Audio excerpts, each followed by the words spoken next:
I will call the meeting to order. I do want to make everybody aware that today marks the official beginning of our live streaming the meetings, which is a part of our commitment to make our board meetings more accessible to everybody. We've been working on this process for over a year to assure that we would get the best possible system that would meet our needs. And I want to give some particular thanks to our communications team and our IT group that they've just put in a huge amount of effort looking at what systems were available, testing things that were available, and then sort of beta testing the one we selected over the last couple of months. So thank you for all of your work on that. We will begin our meeting with the Pledge of Allegiance, which will be led by Rebecca Cruz. Following Rebecca, Dave Garris will give us our Safety First Minute. Please stand. I pledge allegiance to the flag of the United States of America and to the republic for which it stands, one nation, America, indivisible, with liberty and justice for all.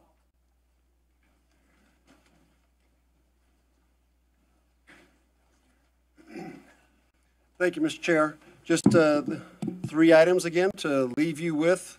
It's hot. We told you all month long, hydrate, hydrate, hydrate. Keep that in mind. Also, in context with our partnership with UDOT, we are in the middle of the 100 deadliest days in Utah as we get over the 4th of July weekend and Pioneer Day with lots of travel. Keep that in mind and prepare your trips in a safe way.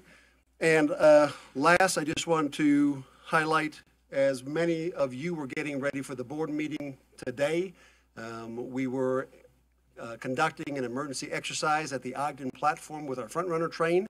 It will be on many of the news channels this evening. It was a planned exercise with over 20 different agencies, 100 first responders, and we had 120 students from Job Corps in Clearfield that came out and were our actors for the incident. Very good exercise that, again, tests and practices things that we never want to have happen, but facilitates coordination between the departments. So just a shout out to Amy Cornell Titcomb, Dan Riley, Martin Cocker, and Officer Lloyd Davis, who were the UTA people that planned that.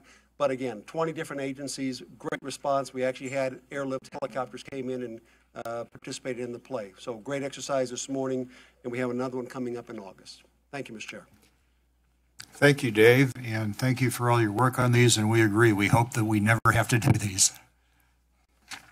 We will move on now to item 4 on the agenda, which is the consent agenda, which is an approval of the May 24, 2017 meeting and the March and April financial reports and dashboards.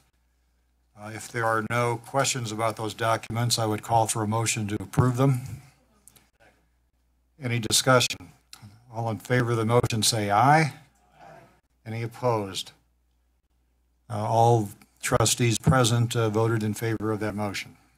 We'll now go on to item 5 on the agenda, which is our general public comment period. We would therefore invite those from the public who have filled out a yellow card to address the board regarding any general comments not specific to an agenda item to come forward as directed by Bob Biles. We have one public comments from George Chapman.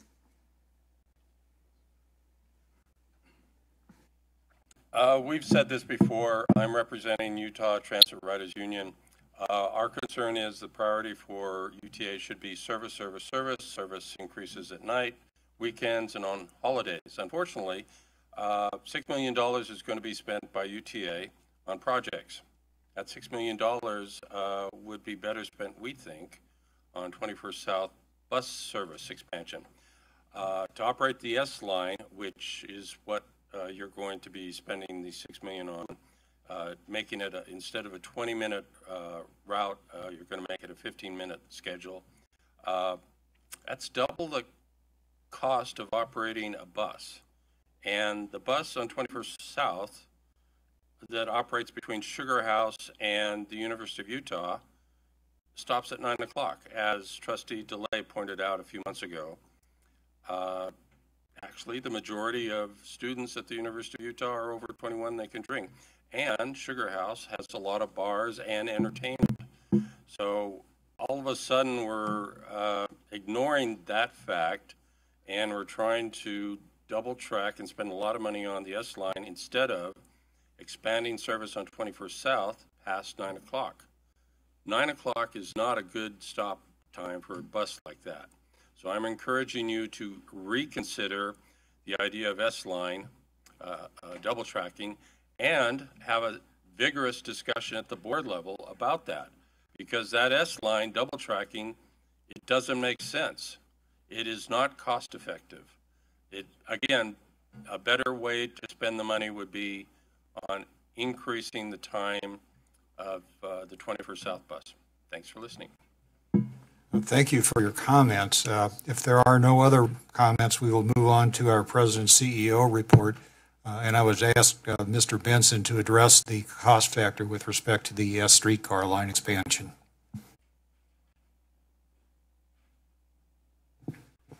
Thank you, Chairman McKinley. Thanks for your comments, Mr. Chapman.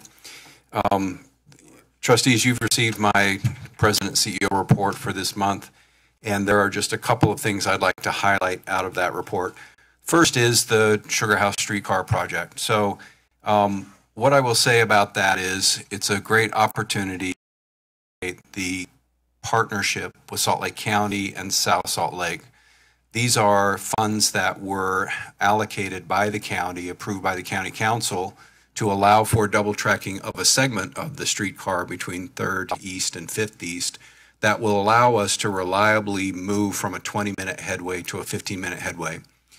This project is being done at the same time there's a tremendous amount of investment in residential apartment units and townhomes in that area. So it will provide those residents, as they move into the area, a 15-minute service, better connections to the rest of the network. And while I acknowledge and appreciate the need for more bus service and later bus service, these are funds that were in the control of the county, and we really appreciate the opportunity to use those funds to improve service. And the move to a 15-minute headway is a big improvement in service, and we'll do a lot for that community. So we see it as a positive thing. The county has committed funds that will cover both the capital construction costs and the operating of the additional service on this line. So we feel good that this is an example of one of our community stakeholders coming forward to enable us to improve service without expenditure of our existing resources that are dedicated to current levels. So we see that as a positive thing, and I think, you know, there are lots of needs, lots of demand for improvements in service, but this is a good thing, and it's going to be used by those residents. I also wanted to talk about the launch of our volunteer driver program in concert with Davis and Weber County Aging and the Roads to Independence nonprofit. This is something we announced at the beginning of the year, and it reflects a move on the part of UTA to partner with human service agencies and other municipalities to extend the reach of mobility into areas that are underserved by transit, and especially to target those populations who are very restricted in their mobility. This program allows individuals to select a driver of their choice, a friend, family member, and ask them to give them a ride, and then reimburse that person with a voucher. So the person who's requesting the ride actually selects the driver of their choice, and they present the voucher to that person. The vouchers are distributed through our 3 partnering agencies, Weber Aging, Davis County Aging, and Roads to Independence. And the job of UTA is just to process those vouchers and send checks out. This is an example of tapping into the sharing economy. We have an abundance of auto ownership in the United States, but our cars are idle 95% of the time. So there's a resource there that is available to the community to help with mobility needs if we can tap into that resource. And this is one way to do it. It's a very targeted program for people with special needs, elderly and disabled. And it's one more way we can extend the reach of mobility throughout the region. So really excited about starting that program, and we couldn't have done it without our partner agencies. I wanted to report that UTA has received a passing grade on its annual surveillance audits for our ISO certification for our ISO 9001, ISO 14001, and OHSAS 18001 standards. So that's a lot of letters and numbers, but what these standards mean is that UTA has voluntarily agreed to abide by the best world-class standards for quality of service, for environmental performance, and for safety. And the certification review is conducted by independent outside auditors that verify we are up to the standards set by the ISO and the OHSAS. And it's very rare for a public agency or a transit agency to seek this certification voluntarily, but we found that it's a great way for us to keep our eye on the ball and stay disciplined about quality of service, environmental performance, and safety. And it's nice to have external reviewers come in and look at what we do and give us critical feedback about where we can improve. So we're happy to have passed those audits. We did get some constructive criticism, and there are some areas that we're going to improve as a result of that. The last thing I wanted to highlight from this month's report is that we received a grant for front runner positive train control and also a training simulator. So we received $3.52 million from the Federal Transit Administration and Federal Railroad Administration to assist with our project of upgrading our positive train control on front runner. And as part of that, we're also able to be able to purchase a training simulator so that we can train our operators in the whole signal system, but especially the new and changed and upgraded system. We expect that project to be complete ahead of the federal deadline, which is December of 2018. And unless there are any questions about anything else in the report, that concludes my report for this month. Trustee Milburn. I just have maybe just one quick question regarding the S-line. Could you give us just a brief summary of how that's operating currently as far as ridership goes, and is it meeting projections, exceeding, et cetera, and what's the projected increase in ridership or success of that line with this double tracking? We have had steady growth in ridership since we opened that, and if you have been through the corridor, if you haven't been there recently, I encourage you to go. There are hundreds of millions of dollars of investment that have occurred in that corridor since the streetcar was built.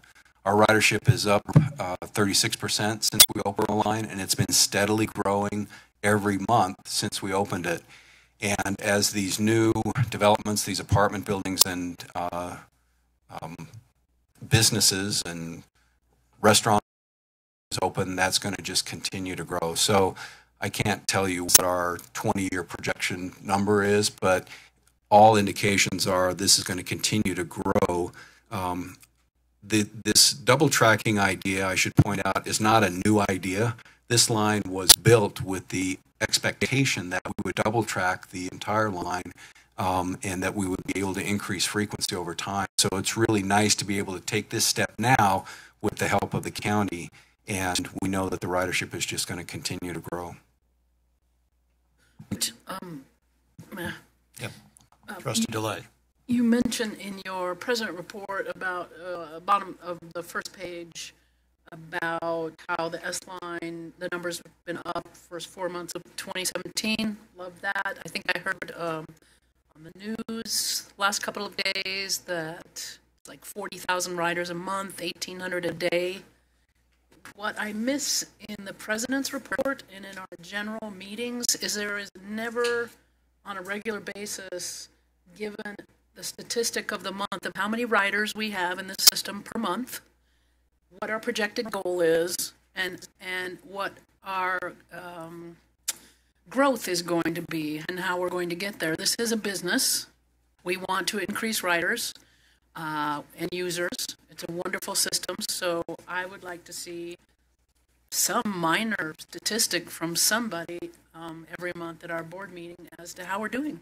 So I appreciate that information from you, and hopefully we can see that expanded in future meetings.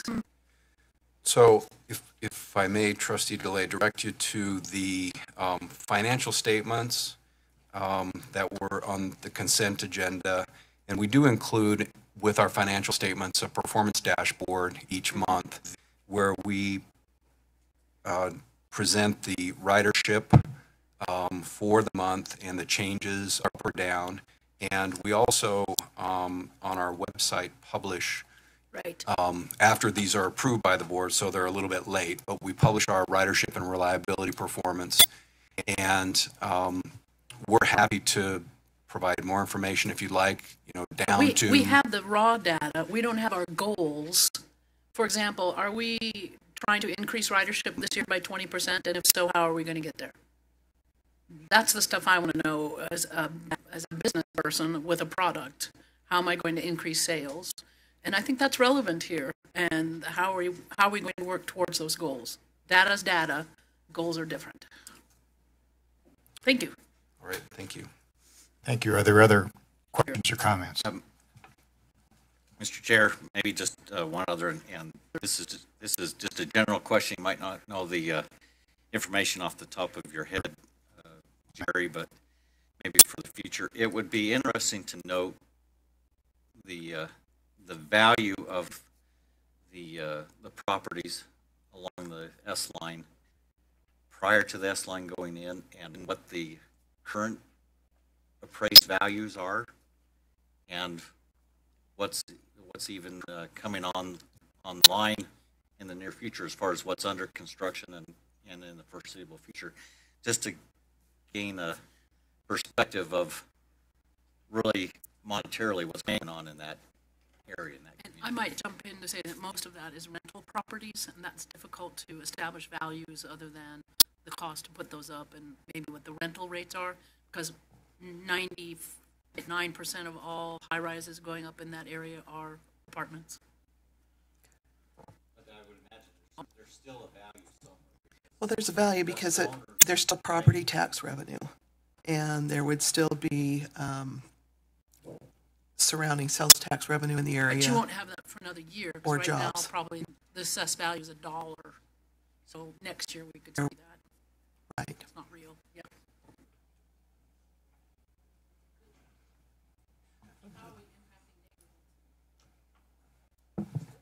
Okay, good points, and I think we'll get those addressed. Thank you for raising that. If there are no other things, I appreciate your report, Jerry. A lot of good, positive things happening at UTA right now, so thank you. We will now move on to item 7 on the agenda, which is the presentation of some informational items. At the most recent Stakeholder Government Relations Committee meeting, Nicole Bordeaux presented a benchmark survey report. And because I think we would all benefit from this report, I've asked her to present it to the entire board today. Nicole? Thank you, Chair. I'm going to do a brief introduction, and then Andrea can come up and actually do the presentation. But this benchmark survey has been brought in front of the board for several years, and to Trustee DeLay's point about goals and measurements, this is what the board has been using to measure public opinion and benchmark how we look to some of our advertising, some of our communication, and our general public image within the community. So as we move forward with our communication strategy and public relations and advertising, we wanted to present this to the board, get feedback, and really what I would like you all to pay attention to today is to really see how we've moved from one end over time to another, and to give feedback on if this is the measurement, one of the measurements, because there are others that we use, that really you feel is how we should go in measuring our public trust and our public opinion, because this is one measurement that we use and we continue. There are some questions that we would like to add next year specifically to help gauge that, but this has been helpful for us over the years, and Andrea can go into detail to just to give you some history. In February, Jerry brought 4 of these questions back to you as we looked at our goal for public trust, and it marked the benchmark for us moving in a positive light for the administration to meet their goal. So you've seen some of this information. So I'm going to bring Andrea up, and she is going to give the presentation. We also have representatives from Dan Jones here and R&R to answer any questions about methodology, how we present these questions, and if there's any other feedback that any of you trustees would like to gain. So with that, I'll let Andrea give you the presentation. Thanks. Thank you, Nicole. Thank you, Mr. Chair. Can you hear me? Am I supposed to use this, Rebecca? Okay. So thank you again for giving me the opportunity to present on this. And it's actually been a couple years since I did it, and a lot has changed in that time. And also thanks to Nicole and to Erica Sheehan for presenting this to the committee on my behalf. I apologize. I was ill that day, so a lot of thanks to them for pinch hitting for me on very, very short notice. Just to jump right in, and I know most of you here did see the presentation in the committee meeting. I don't want to shortchange those of you who weren't, so I might go through it a little bit quicker, but please stop me if you have a question or want to delve into a particular slide or a particular issue in the presentation. But I know that most of you have already seen this. So as we said, this is an annual survey that we conduct every year, usually kind of late in the year or early, like in January. We try to avoid the holidays. It's something we've been doing for over 15 years. It is a telephone survey, both landline and cellular, as times have changed, and online. We conducted 610 surveys this year to earn a margin of error of plus or minus 4%. We do limit the survey to the 4 county areas, primarily in our service area. It's not a statewide survey like, some other surveys you may see. We actually increased the sample size about 4 years ago. We were doing about 400 surveys at the time, and got a margin of error of 5%. We wanted to do a little bit better, wanted to make sure we were adequately getting counties other than Salt Lake County, and so we increased the sample size. And as Nicole explained, this is one of our few public surveys. We do a lot of onboard surveys and the Net Promoter Score survey that you've heard about. This survey does go to the entire public at large, and not just our riders. So sometimes we will see differences as we look at all of our surveys, and we use all of them together, to help us make better decisions. But overall, this survey is originally designed to guide our communications and marketing messaging and efforts by looking at the overall perception of UTA as an organization, public perception of our services. So there's questions about how do you perceive bus, how do you perceive tracks, and how do you perceive front runner.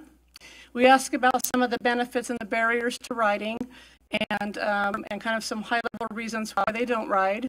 And then we ask what might motivate them to ride. So we're looking for motivators, and again, as we use it in our marketing and advertising efforts, we apply that information to help us with our messaging.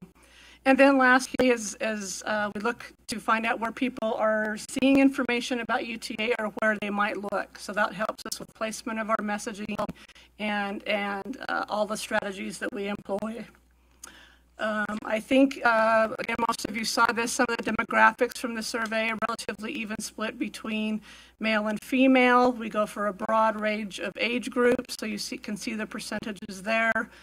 Same thing with education and employment status. So we do try to stratify the survey so that we're getting good sample sizes across a broad range of the market. So jumping into some of the questions, one of the initial questions we ask is just starting broadly with transportation in general. We ask, how do they feel about the quality of transportation along the Wasatch Front? Saw a little dip this year, not huge. But then we start delving more into the transit issues. So the next question is, considering the ways transit has changed over the past several years, how satisfied or dissatisfied are you about that? Can I stop you just for a second? Yes, Trustee DeLay. Was one of the first questions, do you ride transit? Not one of the first questions. It's coming up. Okay. I'll get to that in just a moment. Yeah. So we kind of try to start broad, get their mind thinking along those lines, and then you take them kind of into some of the specific issues that you want to probe. So again, with this question, we've seen pretty steady numbers over the years, you know, very much in the positive trend. And this really did kind of peak during the construction of the 2015 program when we had a lot of projects opening and a lot of things like that, but still very favorable numbers. The first question, and this helped us guide some of the questions that we used for gauging the, you know, public trust and accountability, is overall, do you have a favorable or unfavorable impression of the organization? Again, we're seeing some steady numbers here. Saw a little bit of a dip last year, but we've gained some ground this year. And one thing I want to point out, that as we look at these surveys, we really look closely at the extremes. You know, the very favorables are people that, you know, you solidly have in your camp and you probably keep them there. The very unfavorables are people that probably have issues with you and they probably won't move. So you look at that first, and then you look to see if there's any movement towards the middle from either direction. So I think, you know, we worked really hard to proactively communicate the board's reforms last year, and we are seeing some movement into the middle. So we were encouraged that we gained a little bit of ground back in this question. Can I interrupt you for a minute? I just want to make sure I'm understanding this. Could you go back for a moment? Am I reading this correctly, that there was only 8% of the surveyed people that had either an unfavorable or very unfavorable opinion of UTA? That's correct. Was this a push survey that we designed, or who designed this survey? So over the years, we have, as Nicole indicated, we have very meticulously crafted this survey in partnership with our ad agency, R&R partners, and with Dan Jones and Associates. So we have really worked closely with expert outside consultants, you know, to design the questions, design the nature of them. It's often even more common to do a 1 to 5 scale. You could actually collapse the 6 and the 7s and the 1s and the 2s, but we have been using a 7 scale for several years. Design the questions to do what? To answer on the first slide where I talked about the things that we're trying to gauge and learn about, you know, overall perception of the organization. And this is where we're starting, and then we'll get into some of those. So to make them qualities as unbiased so that you're getting the data. Yeah, you don't want to ask leading questions, and so you either in one way or another. So we, you know, the questions are very carefully designed not to be leading. So then next, over the past 6 months, has your opinion of UTA become worse, stayed about the same, or improved? And this is also very encouraging that we're seeing, you know, significant movement towards the middle. Kind of 12% become worse last year compared to a 5% this year is a pretty statistically significant movement. And so we were very encouraged by that. We do ask, you know, the reasons for that. And this is a little bit more open-ended, and then we try to categorize them as best we can to accurately reflect the responses. So why is your opinion of UTA better today? And consistently over years, we've really heard that service-related issues are the best. After Prop 1, you know, we saw positive, you know, answers here. When we added service, what was it, August of 2014, Jerry, we invested a few $1 million in additional service. So we do see responses to that. And again, it really goes back to service-related issues. Yes, Chuck?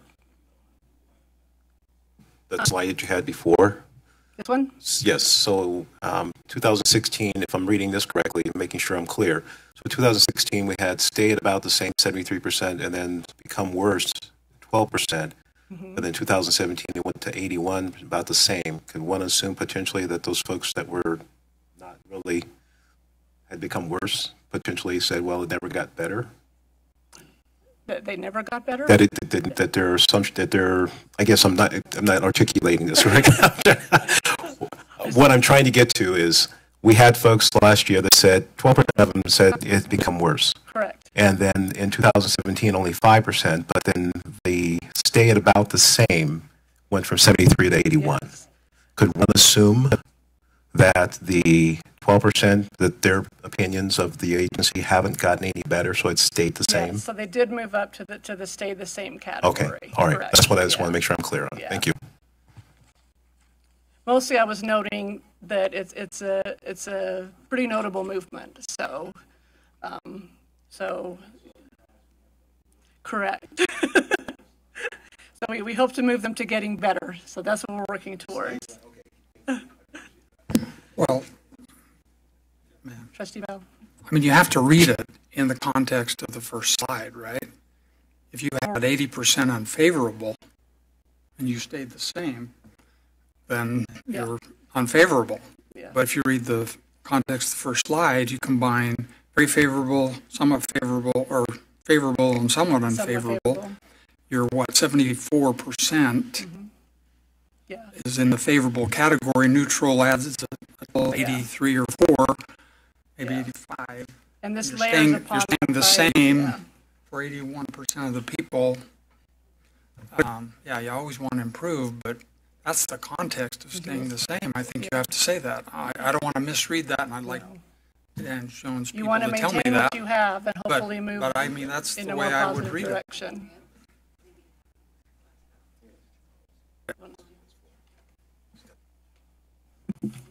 Yeah.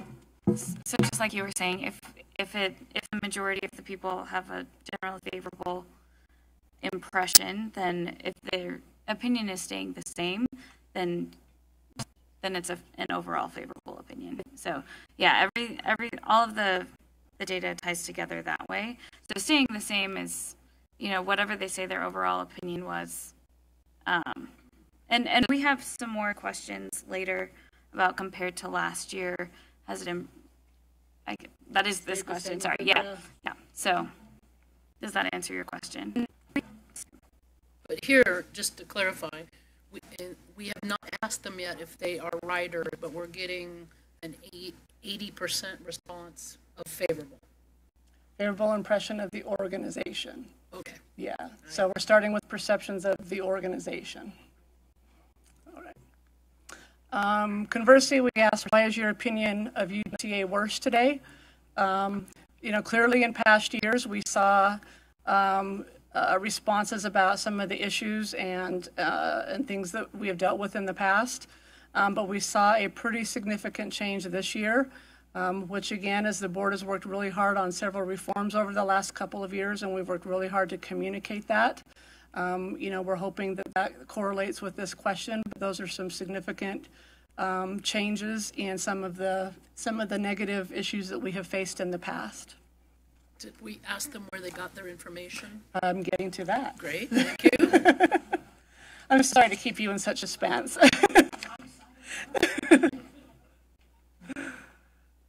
Okay, so this was, and as Nicole said, there were about 4 questions that we used from this survey to gauge the board goal of trust and accountability, and this is one of those 4 questions. So you have seen this before. I'm just asking generally, UTA makes good use of public funds.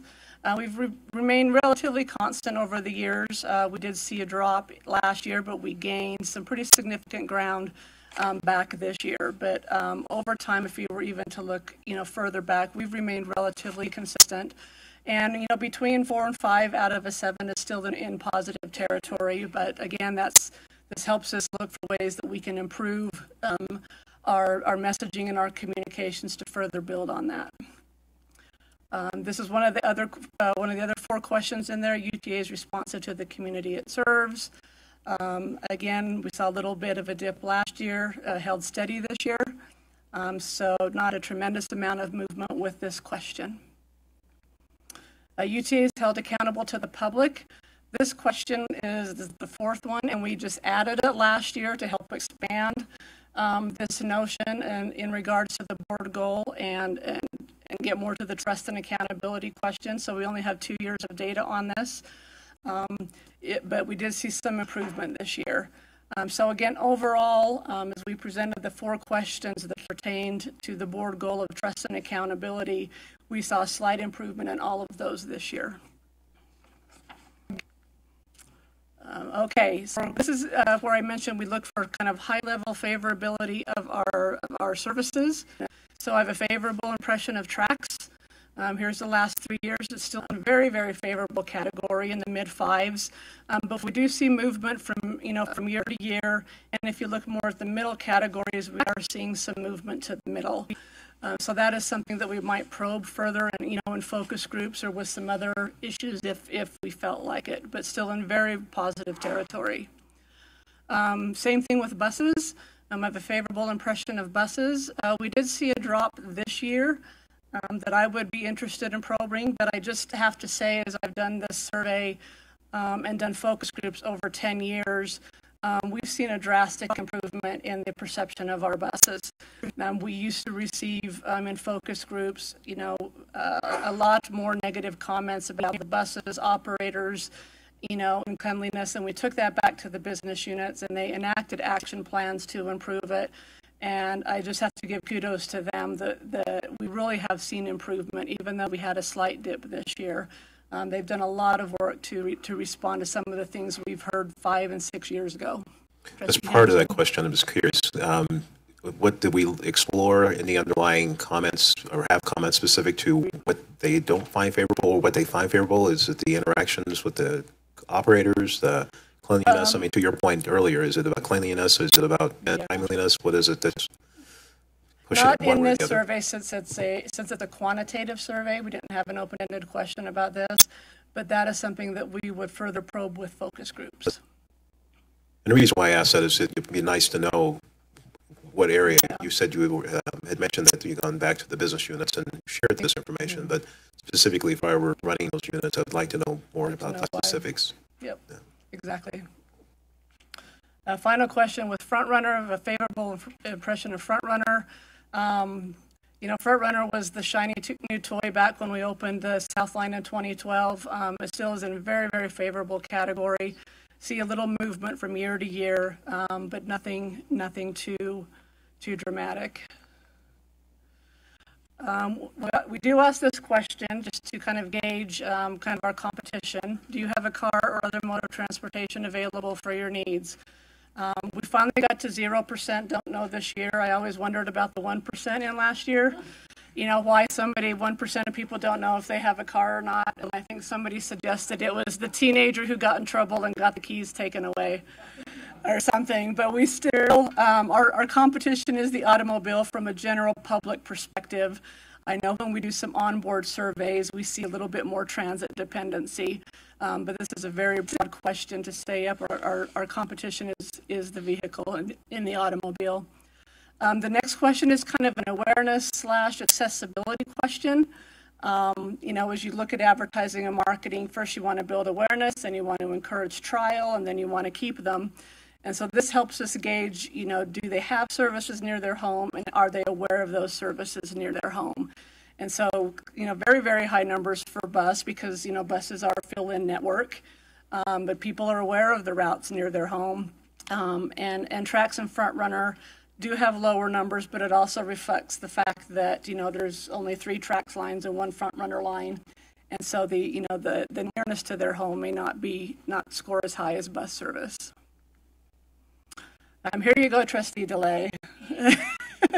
Do they ride or don't ride? So, and we ask it about all modes. So again, thinking about your own bus use of UTA buses, never used, not used in the past year, have used in the past year, used regularly.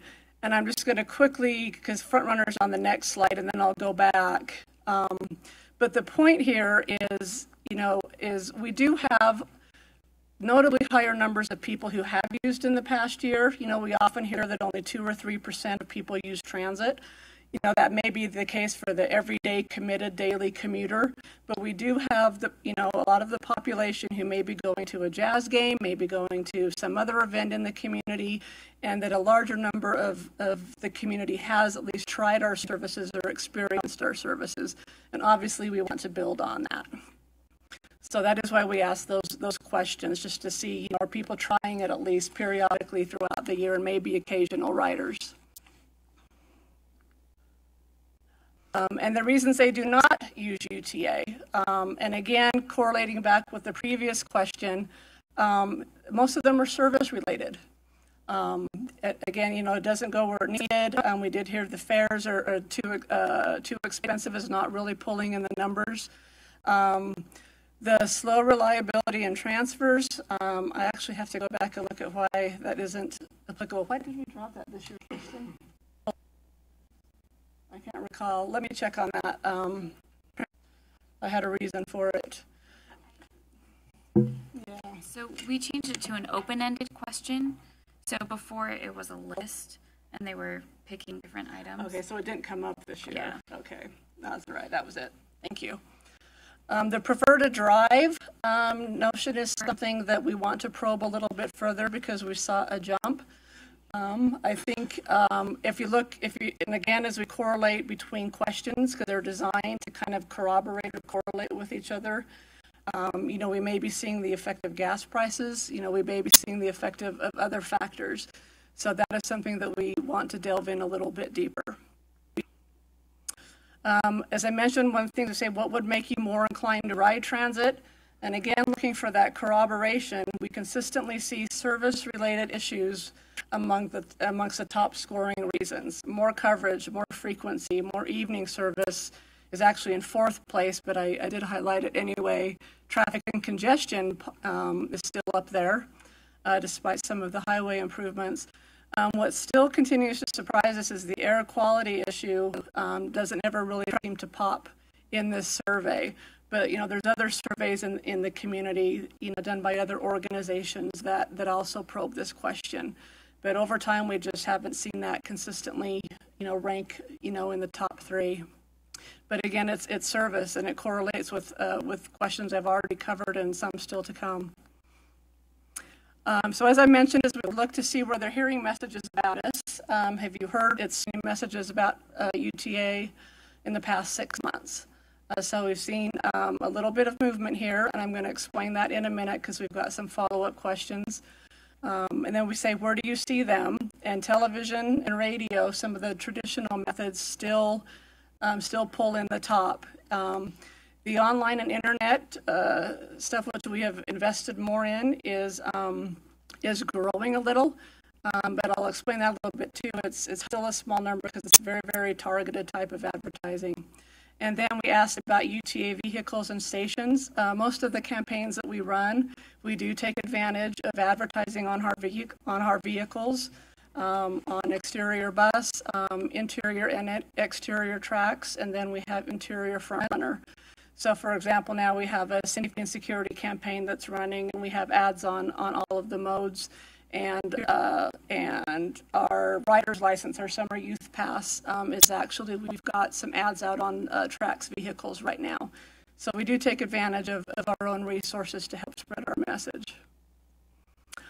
So this is where I kind of talk about some of the shifts where they're seeing advertisements and ads about riding UTA. You know, we've seen a drop. And this really reflects how our mix of advertising mechanisms has changed. We are still doing some traditional methods, but we have moved more into mobile and online and digital types of ads, which are very, very, very targeted. So it's a trade-off between mass media tactics like television versus things that are much more targeted. So, you know, every campaign that we look at, we're trying to find that right mix. But we have changed up the mix of our advertising and are generally doing traditional and non-traditional advertising now. So we'll continue to probe that, but I think that's why we're seeing, you know, the shift there is we did a lot more direct mail last year. We did a lot more mobile and online and geo-targeted type of advertising, and so we're seeing a shift there. And then kind of towards the end, we asked them where they're looking for information about UTA or have they looked for information. And the first question is always interesting to me because the website does come out on top, but people are still using very traditional methods like the signage at our platforms and at our bus stops and printed schedules. We've had a lot of discussion over the years about printed schedules. But the research shows that people are still using them. They like to have that bus route schedule in their binder or in their pocket. Printed schedules. They're on the buses. They're at our locations, and we have several outlets throughout our service area that we provide schedules of bus routes that are in that area to them. And then, of course, if you wanted information, where would you look? The website is king. We've seen an increase last year as we did phase 1 of the redesign of our website and went mobile and added some of the tools we have on there, like the vehicle tracker feature. So we are seeing increased hits to the website and have had very favorable feedback about that. We did see, I just did want to highlight, we had a weird change last year in some of the others, but we bumped back up this year as far as customer service, printed schedules, and the mobile app. So, question. That was a little odd. Yeah, with the mobile app, are we doing any advertising about that? Hi, we have a mobile app. So we have 32 mobile apps Are we doing on all advertising? platforms. Not paid advertising, but we've done a lot on social media and a lot of other communications to communicate the apps. Yeah. And we put them more in like the writer tool section of the website, so everything is all there together. Yeah. And that's it. I'm happy to answer any questions you might have.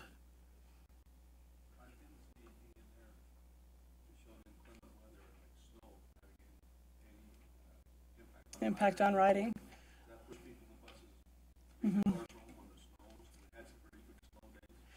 It hasn't tended to pop in the survey. As Kirsten explained, it's an open-ended question, so it's not appearing. You know, anecdotally, we do, hear and see, that people like to ride transit on bad weather days. But I don't have any data that, Danny, that goes to that. I would think it would be very relevant to say, to have questions about ski service. And I didn't see anything there, like during ski season, are you more likely to use our new ski service? Good point. The other thing that I was mentioning to someone earlier today was I pretty much think 99% of the population doesn't have a clue what it would cost to ride tracks or a bus. So we have no questions about our pricing. And if we're looking towards the future, is it important to have a green bike station nearby? Green bikes. The first question is a very good point. I can comment that when we do focus groups, we do a group of frequent riders who are familiar with the system, and then we do a group of non-riders or very, very infrequent riders. And so fares issues sometimes do come up there. So and we've been pushing. Yeah, but we can probe that more in the quantitative we've been survey pushing as well. my first comment though about our snow service, and we're very proud of it, and it's helped a lot with traffic up in the canyons, and are people aware of it, and what demographic of people are aware of it? People that ski or don't ski, or millennials that just want to ski versus senior citizens who would never necessarily go skiing, maybe 2%, but delve into that more, because I think that's something that we have this year done well in advertising somehow, or at least got into the media, and the media has picked up on that. So that would be a good thing to follow up on. We did get some media coverage of our improved ski service. We also received a grant from UCARE that we matched and did do a small paid media campaign, social and mobile and online, kind of targeting some of that millennial audience, and we had very good results from that campaign. Yeah. I saw no questions about carpooling, that we are the source for carpooling. We do have, I did not include it in the report, we did ask a question this year. It was kind of an awareness question. Let me find it, sorry, I gotta dig through the whole thing. About, basically it was, are you aware that UTA offers like van pool, carpooling, and bike sharing services? First year of asking that question, I will follow up on that data. It came out a little higher than I expected, but it's not, the van pooling isn't, like a mass transit thing where you can step out of your house and go. So we look at some very unique marketing tactics to encourage van pool use. But we did add a question about that this year. Someone in my past somewhere has run ads saying, hey, let's carpool. But I don't know if it's a public service announcement from the Utah State Government or UDOT, or if it's us. But if I walked up to the average person and said, do you realize UTA will help you carpool or create a carpool to your work in Park City? Yeah. I don't think anybody knows about that. Yeah, so actually the question was, are you aware that UT offers the following services? Van pool, 41%, so they were aware. Carpool matching, 24%. Interesting. Past programs for employers, 47%. And past programs for educational institutions was 55%. Awesome. So again, it's the first year of asking that question, but we did want to insert it to start gauging awareness of those ancillary services. And then looking at these for next year for goals to improve. Exactly. That would be awesome. Great. Any other Excellent questions? job. Trustee Taylor. Just a couple questions. You said someone was here from Dan Jones, Yes. and my question is for them. It's the same one I'd asked a week or 2 weeks ago when we went over this. I think this survey is very helpful. I'm glad we do it.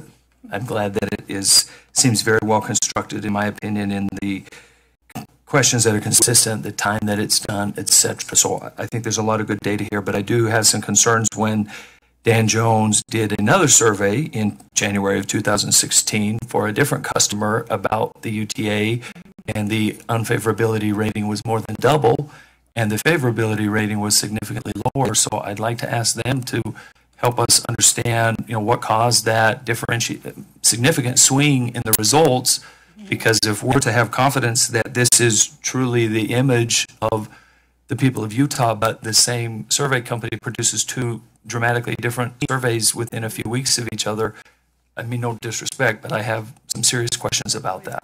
Which one is more reliable? Yeah, actually.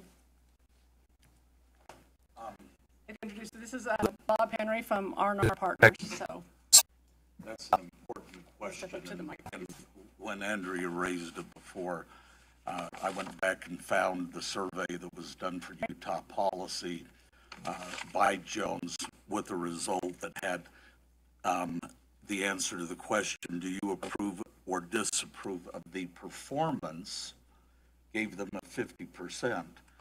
The favorability question that we've had Jones ask for the last 10 years are, do you have a favorable or unfavorable impression? So those are two different questions. One is a job performance question, and one is a goodwill question. They may ask you, did somebody like you? And they say, yeah, and you think he's doing a good job, and you may not get the same favorability as you did on your likability. Then the question comes down to, why do favorability rather than performance questions? And favorability over time is really the measure of your stock, your capital account, your goodwill. And as you go through years building up goodwill and people have a more favorable impression, then they're more inclined to be a rider or a taxpayer who would support what you're doing, or a potential employee that would want to work for you when you're viewed in a favorable light. So we feel that your favorable impression question is kind of the gold standard, which does not mean that the performance questions are not also equally important. So, but the long and short of that is it was a different question. One asked about performance and one asked about favorability impression. Okay, follow up on that. Sure. We did ask some performance questions as well in this internal survey that's been described, and they don't have the same correlation of unfavorability that the other survey you did. So I can see what you're saying. There were different questions, but we had some performance questions in this report as well that had performance in every poll that I've seen over the last 10 years. The performance questions are usually 15 questions that talk specifically to bus, tracks, front runner, talk to safety, to cleanliness, to on-time performance. So you're asking for a report card in 20 different things where you say, rate our performance. But we haven't traditionally asked a question, rate our overall performance. Instead, we ask the question, do you have an overall favorable impression? Because remember, we're pulling riders and non-riders. Yeah. Riders have an attitude about your performance, a feeling. Non-riders have an impression of you, so whether you're a good company or not, and whether they should do business with you. So why did a survey of riders and non-riders relate to performance then for another client and show a very different result? I don't know what Utah Policy did the survey's objective was and the questions they asked, but they presented it with the question, do you have an overall favorable or unfavorable perception of their performance? And performance questions usually come in 10 or 15 points less than general impressions. So they wanted to make a point about performance, and as we go through and do the polling, it's about performance, but much more. Well, Kirsten has a couple comments. Let me introduce Kirsten only by saying I've dealt with dozens of pollsters over the last 40 years, dealt with Dan Jones and hundreds of surveys through Dan Jones over the last 30 years. There's no pollster, no firm I trust more reliably than I do Jones. And Mr. Chairman, your question initially, when you see high favorability, and it doesn't make sense, is to say, you know, did we kind of push something through here? Dan Jones will never, ever, ever do a question that raises any challenge or integrity, anything even knows. And that's why he's the best pollster in the state, the most respected. He doesn't play games with the numbers. All right, prove me wrong. A few other things that are important to note with the difference in the two surveys is the Utah policy poll was asked statewide, and this was only asked along the Wasatch Front, so a different audience. The methodologies were also a little bit different. On this poll, specifically for UTA, we had an almost even split between online, phone, landline, and cell phone. The Utah policy poll, I don't know the exact breakdown, but it was closer to 60% on the phones and on landline, and 40% on cell phones, I believe. So there's a difference in methodology, a difference in audience, and then also the construction of the survey was asking a lot of different questions, and so there may have only been one or two questions about UTA, which are also compared in context with other questions. So people answer differently depending on like what questions were asked before and what questions have made up the entire survey. So it's just hard to compare those two questions because they are asked differently and in different contexts. Right, and I understand and appreciate the explanation. A lot of it makes sense to me. It's just, I think, it just raises the point that, you know, surveys done at exactly the same time, but for different clients, had very different results of very associated topics. So I think it just raises the point that I have that use of survey data is great, but it should be taken with a significant grain of salt because very different results were produced in a similar period of time with slightly different questions. So I would argue very similar questions, slightly different wording, yes, but dramatically different results. So the only other comment I have, thank you, I don't have any other questions, just a comment. I would suggest we include into this information some likely voter polling in the future, because I think that will produce a different result. And as we are in a democratic country where the future of this agency is up to those that vote, I think that would be very helpful information to have. I think we would see different results from likely voters, because in my opinion, the most important survey is if voters are willing to trust us with their tax dollars. And in the most recent election, the two most populated counties said no. And I think that is the survey we should really be paying attention to and trying to adjust for, in my opinion. So thank you. Thank you. I appreciate your comments. And to your point about the surveys, this is one of several, tools that we use. We look at customer comments. We look at other surveys that we do.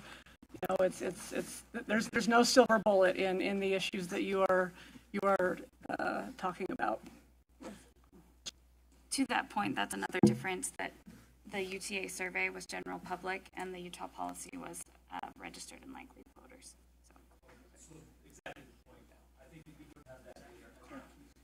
No, that's the answer for the slide. No, that would be one heck of a card, though, if I had to. Are there any other questions? No, I would like to point out that these two surveys weren't all that contemporary. There was over a year's difference between these two surveys. Yeah. And further point out that the earlier survey was made during a time when UTA, frankly, was bearing the brunt of a lot of negative publicity from a lot of different places. And one of the things that surprised me was I would have expected at that point in time the negative percentage to be a lot higher than it was. There isn't any question that during the period of time from that first survey to the second one, that UTA has made great strides forward in terms of its public perception and in terms of the way it's handling its business. And I think that's an undeniable conclusion that you have from that. Thank you very much. I think this was very informative, and I appreciate the questions raised by the trustees. I think it raises some things that ought to be included in that survey. Thank you guys for that report.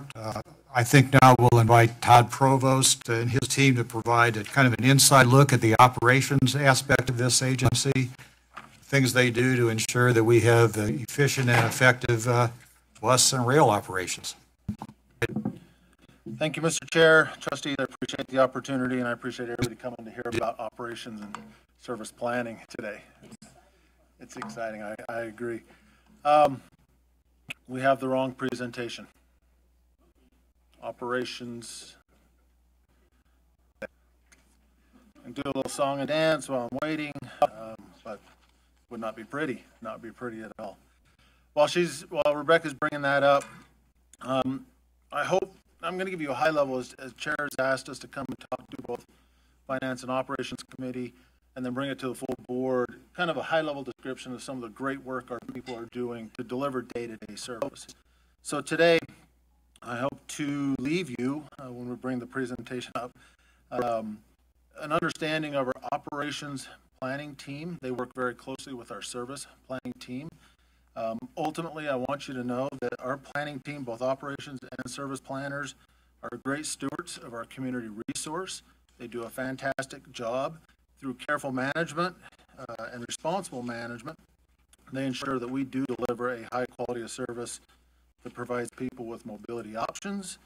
And I also want you to know that they take this responsibility of stewardship very, very seriously. And now I really do need the presentation.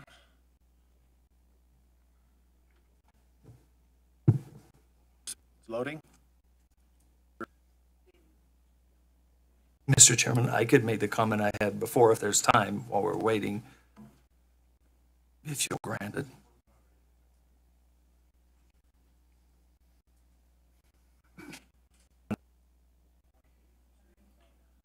Sure, and then I'll skip. No, it's from the one Kathy had. I don't know. I apologize. Finance and Ops Committee, Rebecca from 2 weeks ago, please. So I'll keep going, Mr. Chair.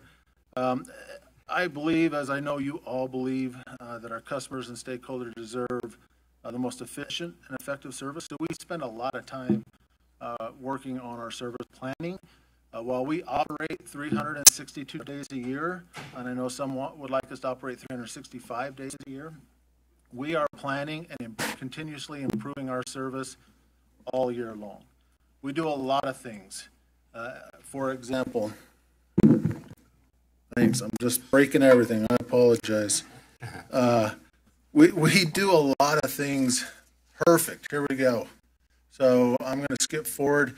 This is the slide I wanted to show you why we spend so much time working on planning, because we want to avoid that chaos, as I know you do. We want to make sure that we provide a very reliable, very dependable system. How do we carefully manage this service and this responsibility? Well, we continually review the service that we provide every day. Our service team is out looking at the system, reviewing passenger loads, traffic speeds within the communities, and traffic patterns. We review customer needs, requests, and we look at stop usage. Through our APC systems, our automatic passenger counters on our buses and trains, we can look at stop usage, we can look at station usage. In addition, we have our service team on our light rail and commuter rail side that look at tracks and front runner transfer analysis. And I'll give an example here in a little bit of some adjustments that we made based on that information. We looked at the most efficient distribution of that limited resource, and then we begin building the service. We work on our headways. We use some tools, trapeze, block monster, OWATs to help manage that system. We build trips. We block trips. We cut those blocks, and I'll describe that a little bit further in a minute here. We work on bid preparation with our collective bargaining team. We have great and fantastic frontline folks, and every 3 months they bid on, every 4 months they bid on new work. Our planning, operations, and service planning puts that work together for them. They cost the service, they set trip schedules, and they evaluate the effectiveness of the proposed service. So I mentioned two examples, or I'll mention two examples really quickly. Our operations team was at 5300 South. We have modal transfers there, front runner, light rail, bus. They were out observing the system. They noticed tracks trains coming in just a little bit late. People were getting off the train, running to the front runner to make that transfer, or getting off the train, running to the bus to make the transfer. They went back and looked at the schedule. Based on issues upstream or downstream, they decided to add a few minutes. So the trains came in a little bit earlier. People are able to get off that train, and instead of running to the front runner or the bus system, they're able to get there in a more or less chaotic fashion, if you will. It's better service for our customers. It's safer for our customers. You know, when you're in a rush trying to catch that train before it takes off, it's a much safer approach if we allow them to move in a more a slower manner, if you will. We get feedback as well from our customers. We got a comment a couple of months ago from a customer right here at Salt Lake Central saying, you know, I love the system, but when I get off your tracks train and I see the train pulling away, that's very, very frustrating. Our service planners, again, went back, worked with our operations folks, identified, you know, can that train hold? Can we make an adjustment downstream and hold the oncoming train to allow that transfer? They now have that flexibility, the operator does, to look and watch for the tracks train. Folks come across the platform, get on the tracks or the front runner in a much more a safe manner, if you will. We did follow up with that customer. We appreciated his comment, let him know that we were making changes. And it's not just talking the talk, it's making sure we walk the walk. And so we continue to do that. I ride every day on that train. I will watch for that tracks transfer, and our team is doing a fantastic job addressing some of those smaller issues, but continuously improving the service. So I mentioned blocking, run cutting. Blocking is the combining trips into bus assignments. So that bus is on a block all day, if you will. Run cutting is cutting the operator work.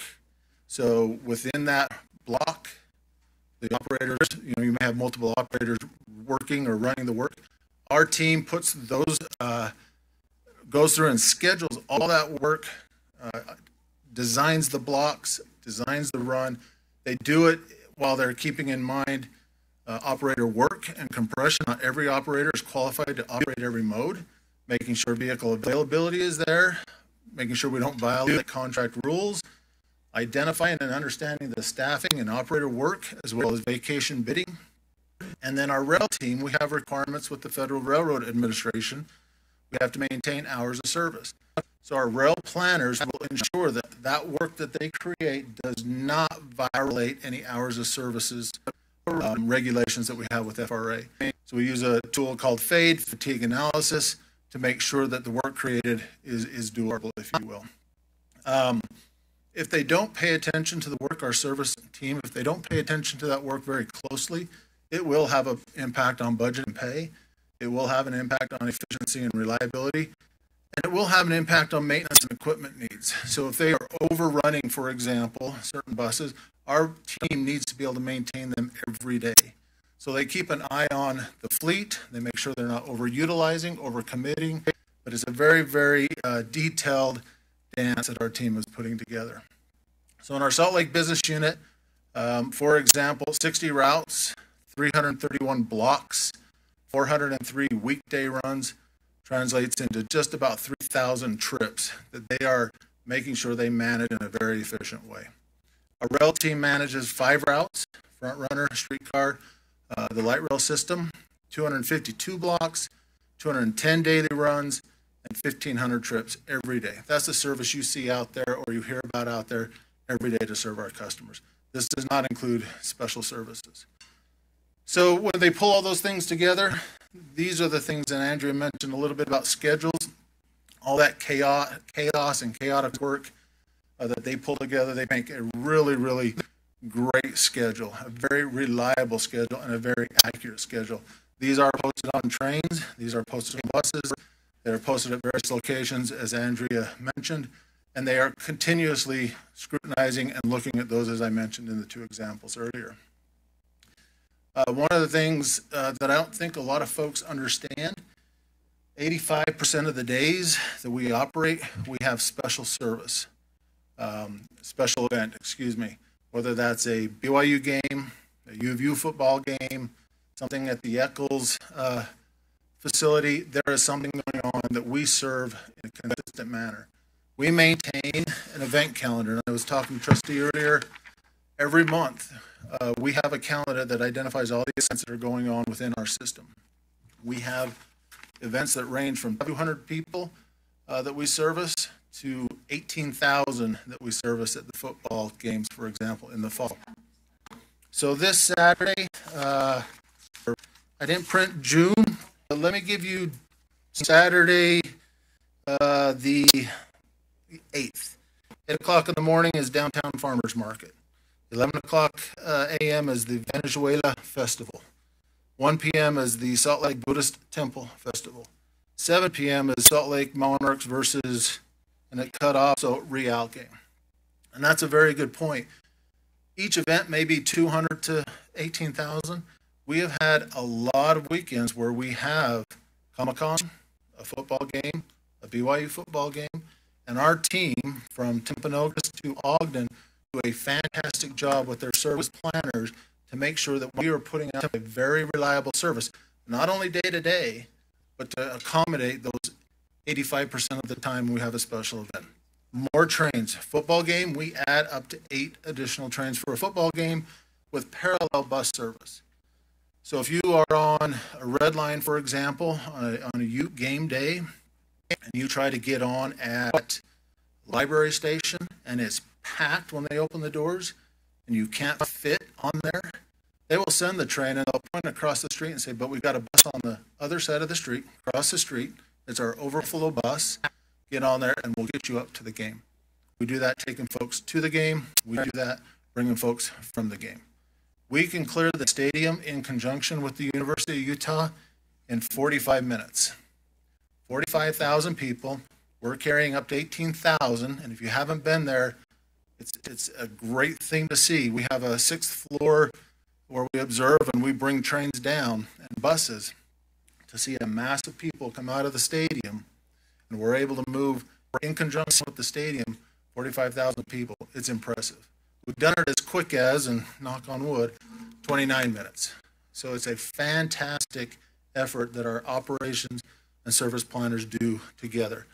We provide a whole host. It's not just the Comic-Cons or LDS conference. You know, this is my July calendar. There are 28 days we have a service event, a special event. That's 90% of the time. So when you average that out throughout the year, you know, 85%, that's a lot of special event service that we provide. And I don't think a lot of folks outside of this group understand that. One of the things we're focused on and have continued to be focused on is continuous improvement. And I wanted to share 3 projects the team is working on. I'm going to read a little bit because I don't want to not do them justice. There's 3 projects: our drivability project, our leave on time project, our connection timing project. The drivability project is focused on improving reliability by increasing the accuracy of our public schedule. So again, that continuous improvement. We have our operators that have great records, great attention to detail, riding the buses and observing the amount of time it takes for a bus to drive in between individual points. That allows us to go back, look at that route, improve the route. We're working on those in Salt Lake Business Unit.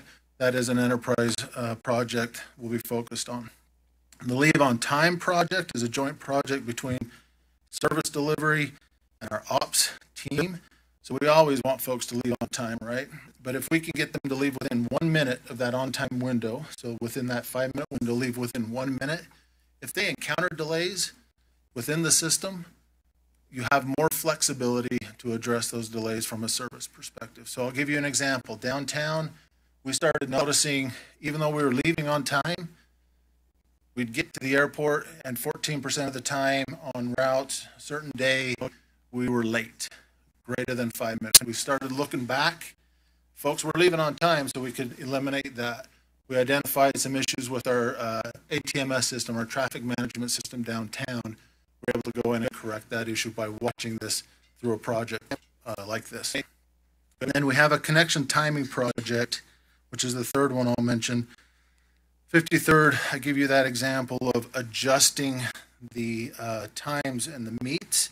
Our connection timing program, we used to try to meet the train or just before the train. When we'd have a delay on the bus side, for example, you would miss that connection. So our team is now looking at splitting the headway, getting there, 3-4 minutes before the train. On a 15-minute headway, it might be 7.5 minutes. You might wait a few more minutes, but at least you're not seeing the train go off in the distance as you pull up to the station. So those are 3 projects in our continuous improvement that the team is working on. It's great effort that they're putting in to improve, again, our customer experience. And then one of the things that I think is very, very important, we have great frontline employees. So we have brought our operator teams in to give us that feedback, to give us that input. I know Trustee Henderson got to meet with the team a couple months ago. There's a board that's set up where the operators can come in and give suggestions, the Engage Me board. They can give frontline information about how we can improve the service together as a team. Our administrative and planning side will go in, pull those comments, yep, we can do it, and follows up with the operator, or no, we can't do it because of these reasons, follows up with the operator. It's a great resource, our frontline employees. So we want to make sure that we have them engaged in the overall process. What do they do when all this is done? So again, I mentioned change day 3 times a year. It's a process that takes about 120 days, cradle to grave, if you will. So once they finish, they start all over. And if you do the rough math, 3 change days at 120 days, 360 days, they're always looking at the system, always trying to improve it.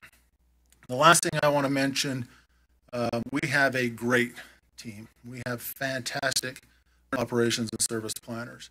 Of the 17 total across the enterprise, 439 years of service at UTA. That's a lot of service and a lot of experience from our folks. They are very dedicated. Of that specific team, 165 years in service planning or operations planning alone. So they know what to look for. They are continuously trying to improve, and I couldn't be prouder of the team. So with that, I can try to answer questions. I appreciate the opportunity, Chair. Any questions? But just a comment if I can. Sure. As Todd had shared that I had an opportunity to spend some time with the operations planning team specifically. I don't think he did it justice, and I'm not saying your presentation wasn't great, but I don't think... It was rushed. I understand, and I saw that. I could tell that.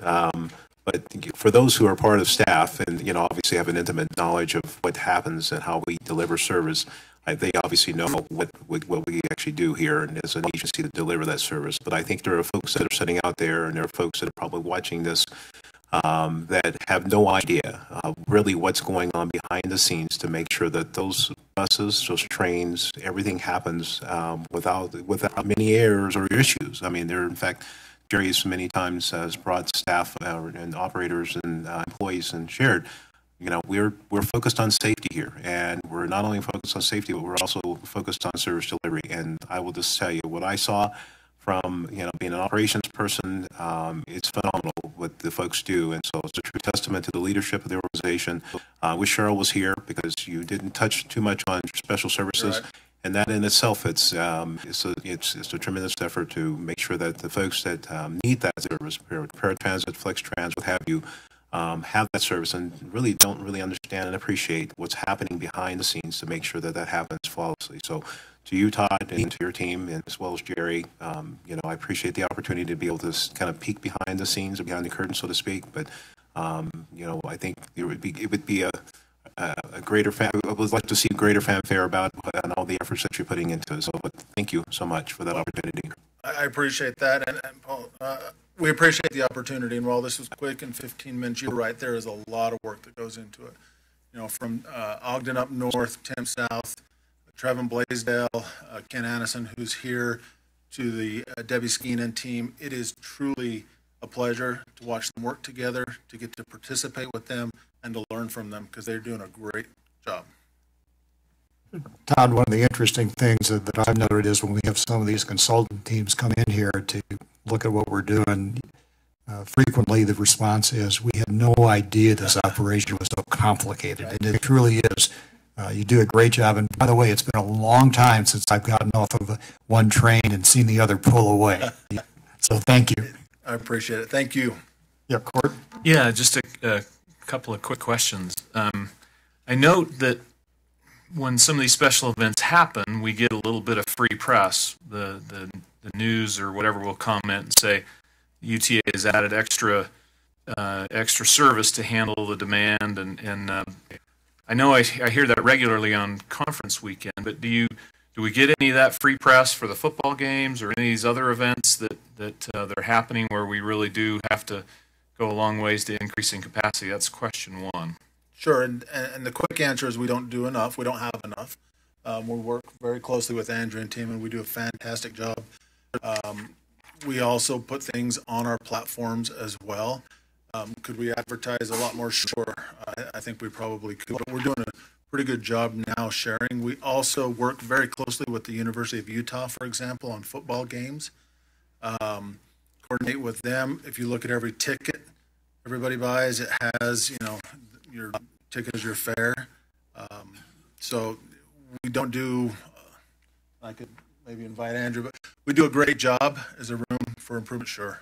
Well, I was just curious how those come about, and we get them for some events but not others. When just a quick, I'd be curious.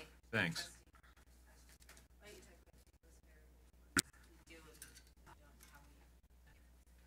Yeah, so some of the general communications we do for some of the bigger ones, we do press releases to notify the media, and I do see a lot of, as I watch the news in the morning saying, hey, yeah, UTA is adding extra trains or extra service. We do a lot on social media. So we'll typically do a Facebook post and repeated tweets about the extra service. And then as Todd mentioned, there's a lot of signage on platforms. And his folks really work to get the word out there. And then for some of those who are on ticket as fare type programs, the University of Utah, they've been a great partner. So when they're having an event or something like that, we share social media activities. We share information and really try to push that out. We are working with them more on basketball and gymnastics. The football's been really popular for ticket as fare. So we've had a lot of strategy meetings with them about pushing, some of the other sporting events. But usually those partners are if we have a ticket as fare arrangement, they're very cooperative and supportive in helping us get the word out. So, but like I said, we can always, do more. Thank you. Second question is, how much capacity could you add to a front runner, to follow up on Trustee McConkey's comment earlier? How much capacity could you add to front runner to help divert some of those snow day traffics where we know it's coming? And is that really a possible option to help people on I-15 on those 2-hour commutes? We have some, there is some capacity within the front runner system now. There are certain trains that are very, very full, but we do have capacity within the existing system. We also have standing room capacity within the front runner system. Are we able to double certain trains? Probably not. We do have the ability to add trains, but there are some station changes that we need to make. You'll notice the Comet car is right next to the locomotive, which is a low-level car. we would want to add that higher level bombardier, which means we need to bring that station platform up to accommodate that. So, answer your question directly, yes, we have capacity on the train now to accommodate additional ridership. I ride it every day. There's, room and availability for folks, especially if they are willing to stand for a little bit during those snow days. But if that news media, or if that news contained a component, say, consider taking front runner, what multiple, or I mean, would you be able to handle the response potentially of that kind of a news? If you could get that into the news media as a press release or something on a snow day, just curious. So if we couldn't handle it on the bus system itself, or on the front runner system itself, we would supplement and add additional service with our buses, et cetera, to handle those one-offs, if you will. So right now, we have few or no standing loads on a daily basis on front runner. So we could, it's just a factor of how comfortable people are, getting onto a crowded train. We have a couple of trips during the school year on tracks that have standing loads for at least part of the trip. So I think, if we were to say we're going to all of a sudden add 20% more riders, we could handle them on front runner. Sure. We would have a couple of trips on tracks where you just couldn't get on. And then just to further, on a football game, I don't know if you've been on the train during a football game. Yeah. The answer would be no. We're at capacity on the inrush and outrush. There are other methods and things we would look at, but it's a packed train when you're on there. Well, my thought was just we get those, as we have events, is there a way to maybe also put some awareness out there Sure. For snow days to say, just consider taking, UTA or front run or something. Absolutely. Yeah. Thank you. Other questions? Thank you, Todd. Oh, Danny. Thank you. This discussion has led me to believe that when we do this extra service, there's a price, there's a cost. Does that throw our budget out of ski-wampus? Is it a little bit? Is it a lot? Do we make enough extra money to cover those costs? I mean, you don't just snap your fingers and this happens. There's a lot of work goes into it. A lot of people have to function, in a very gear-oriented way, or it doesn't work out. Right. So we plan well in advance. I can show you 2015, 16, and 17, and we're looking out. We've got events all the way through the end of the year, so we've planned for those things. They're within our operating budget, but we do have arrangements and agreements, for example, with the University of Utah, where ticket is your fare, and they pay a certain amount, and Andrew can answer those details, but they pay a certain amount for that ticket per ticket cost. There is. Thank you, Todd. Thank you. Appreciate it. Our next agenda item will be to discuss a proposed resolution regarding a 28-acre portion of property owned by UTA at the Clearfield Front Runner Station and the parameters to authorize a purchase and sale agreement with Clearfield City. As with last month's meeting, I am going to recuse myself from this conversation and voting due to my employer having previously done work for Stadler. Therefore, I've asked Co-Vice Chair Sherry Hall Everett to lead this agenda item on my behalf. Thank you. Chair McKinley. At the May meeting of the Board of Trustees, this item was brought before us for consideration, and a resolution with conditions was approved by a majority vote. We are sincerely grateful for the ongoing work that has continued this past month with our tremendous partners at Clearfield City, and I wanted to recognize that Mayor Mark Shepard, City Manager Adam Lenhart, and City Attorney Stuart Williams are here.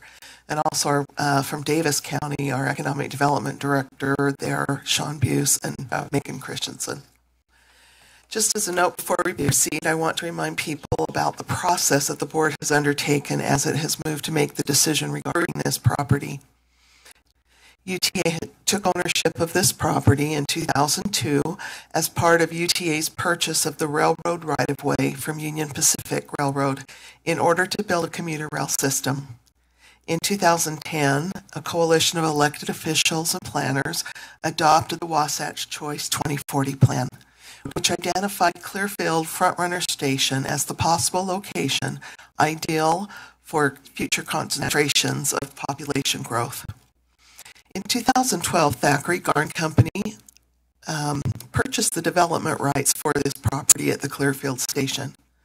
While the development proposal included a mix of uses that reflected the priorities of UTA and Clearfield City, due to economic circumstances and conditions and significant upfront costs, Thackeray Garn was unable to perform on the proposed plan, leading UTA to recently terminate its agreement with that company. In the meantime, Davis County and Clearfield City approached UTA with the proposal that we are discussing today, and that has undergone a process of public comment. The board held a public comment meeting in May in Clearfield City. We've had communications with local municipalities and the state, and we've taken into consideration the regional growth vision as defined in the Wasatch Choice 2040 plan put forth by the Wasatch Front Regional Council.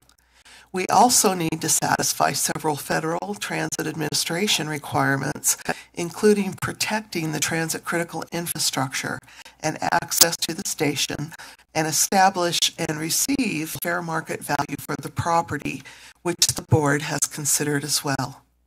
As the next step in this process, we'd like to ask Bob Biles to present the proposed resolution to the board and to answer any questions that the trustees may have. But before we do that, I want to have Jerry Benson to talk a little bit briefly about the working relationship that we've had with Clearfield City, and then we'll hear from you. Thank you, Madam Vice Chair. I just want to add my thanks to Clearfield City for the hard work that they've engaged in to get to this point. We've been focused as an agency on doing the right thing for the citizens of the state and to be consistent with our policies and a long-range plan. But I think it's worth backing up and pointing out how much work Clearfield City has done to accommodate our work. So starting many months ago, we were looking at changing or terminating our operating agreement with Thackeray and Garn so we could free up the rest of this site. Clearfield City had a significant amount of work to do to enable that to happen. That all occurred. I don't know how many site plans we have been through on the site, but it's many, many. And each one of those requires engineering and analysis and a resetting of the plat at the city level. And we really appreciate how accommodating the city has been to allow for a parcel to be separated and made available for Stadler Rail while preserving the opportunity for a really viable TOD. And then the last thing I just need to point out that one of the things that was really important about this site is the creation of a CDA, so an entity with the agreement of all of those agencies and school districts and others who benefit from property tax to agree to provide resources back into the development of this project. And the city has worked very hard to keep that CDA intact and has also been willing to commit funds from that CDA to the tune of $13.8 million that could be made available in the future to construct a parking garage that would enable the transit-oriented development. So I just want to point out that we've been focused on doing the right thing from our point of view, and it has taken an enormous amount of work on the city's part for that to happen. And I want to say thank you for all your work, and I hope that we can help each other get this to the outcome that we all want. Mr. Biles, if you'll come up and present, thank you. Certainly. I'll start the presentation and Paul Drake will go through the actual terms. As you recall, the last resolution asked that the staff go out and obtain in writing the various commitments and pledges that were in the May resolution. So since that time, we've been meeting with representatives of the various entities, and we've been able to put that together into a memorandum of understanding, and that's what's in front of you today. I'm sure by now you know this map very well, but I want to make sure that you know that in the resolution, the top property in pink is referred to as the manufacturing parcel. and that's the immediate property that's under consideration. At the bottom is the option parcel. That's the one that's the option that, again, there are certain provisions for that particular parcel. The May resolution had several items in it. As we go through this, or as Paul goes through it, you'll see many of those have not changed. The main thing that we wanted to point out on this slide is that you did direct us to negotiate the MOU with Clearfield City. And so what's the Memorandum of Understanding trying to do? It's formalizing our commitments from the May resolution, and it's getting the various parties together to agree upon the language that enacts the things that the board wanted to see. So with that, I am going to turn it over to Paul Drake, and he will go through the specific conditions in the memorandum as well as the resolution.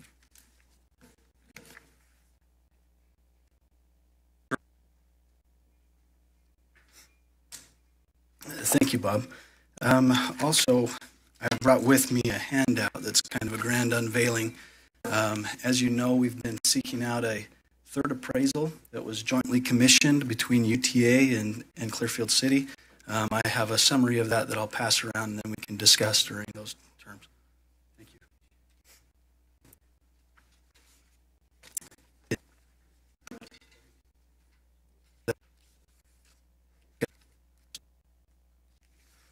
Okay. Thank you. So, moving on to this next slide, there are several of the terms that from our last resolution that, as Bob mentioned, have remained substantially unchanged, and that are reflected in the Memorandum of Understanding that we've been negotiating with Clearfield City. And so some of those are that, of course, we are going to establish fair market value along with our partners in Clearfield, that Stadler would obtain all the rail access approvals that they need, including those from Union Pacific Railroad, UTA, and others. UTA would seek concurrence from the Federal Transit Administration for any changes to the transit critical infrastructure. All additional costs would be borne by Clearfield or Stadler, and that the transit critical functions would remain unimpaired. On the next slide, through negotiations with Clearfield City, we have received further clarification on some of the terms that were included in the last month's resolution, and we propose the following revisions or clarifications that are also found in that draft memorandum of understanding that's attached to the resolution. In May last month, the board required that Clearfield provide funding for a parking garage that would accommodate future development. To meet the intent of that requirement, Clearfield has committed to provide up to $13.8 million, as our president mentioned. This is from their CDRA to construct a 700-stall parking garage. It is important to note that that projected funding comes from tax increment, as Jerry mentioned, a tax increment that would be generated from the development of the remaining parcels, those that are slated to become TOD. And that, therefore, that funding is subject to the type and valuation of timing of that development, and that it's also subject to the terms and priorities of the CDRA. There are a couple of priorities that come in before us, namely Stadler and Thackeray, that are obligations that the CDRA has to of course meet first. And then lastly, that the funds would be dispersed as the increment becomes captured. That means that it doesn't come in one lump sum, it comes over time. This might not sound ideal, but it's the reality that the city has to live by, that this money will come in over time based on what is developed, and they've been fairly generous in committing these funds. The second on this slide is that in May, the board required Clearfield to fund and participate in a station area plan with the aim to rezone the remaining parcels to a TOD supportive use. Clearfield has committed to providing half of the necessary funding. They felt that this should be a partnership between the city and UTA, and we felt that that was a fair statement. That the mutual goal of that effort would be to achieve the uses and densities described in the team design guidelines. Afterward, the city committed to start a public process that would incorporate those findings in their general plan. Another term, this is found also in the MOU and in sections 4A and B. As Clearfield, as we said before, Clearfield and UTA, we agreed that we would come to a negotiated fair market value of the property. We proposed that that would be based off of the third appraisal that again was jointly commissioned between Clearfield and UTA. They have also added that the terms would be further subject to final approval by the UTA Board, the Clearfield City Council, and the CDRA Board of Directors. It's important to note here that the resolution delegates authority to our President and CEO to enter a purchase and sale agreement according to the parameters that are set out in the resolution and in the Memorandum of Understanding. The next is that in May, the board required that Clearfield commit to a rezone of the property to ensure that there would be a minimum height and ensure the high densities that we'd like to see in transit-oriented developments. The Clearfield officials didn't feel that they had the authority to make that commitment or to commit a future city council. What we've been discussing is that they would commit to backing a road zone process that is informed by the station area plan and the UTA's TOD design guidelines. These are the last of the terms that we've proposed to revise. These ones are minor. The resolution from last month said that UTA could repurchase the property if it's not sold with a reasonable amount of time to Stadler. We've defined that reasonable amount of time as 2 years. And then the sale of the documents, the sale of the documents would grant right of first refusal to UTA. There was some concern on Stadler's part that because of their corporate structure, that if they were to transfer from one of their entities to another entity, that would trigger the right of first refusal. So the term has been adjusted to accommodate that concern, as the right of first refusal would be triggered only if and when the property ceases to be used by a rail car manufacturer, So as it stands, the resolution that's before the board, as we said before, supersedes the resolution from last month. A lot of those terms stay the same, such as that the 37 acres of property would be changed in designation from TOD to surplus. That it authorizes Clearfield City to seek the necessary entitlements to make the site available for Stadler and their use. It requires that the commitments within the resolution and the Memorandum of Understanding be formalized. It also establishes the terms under which the surplus designation would be rescinded, namely that the Memorandum of Understanding terms would not be fulfilled in a timely manner, that Clearfield would fail to convey the property within the designated 2 years, or in the case of the option property, that Clearfield failed to exercise the option within those 5 years.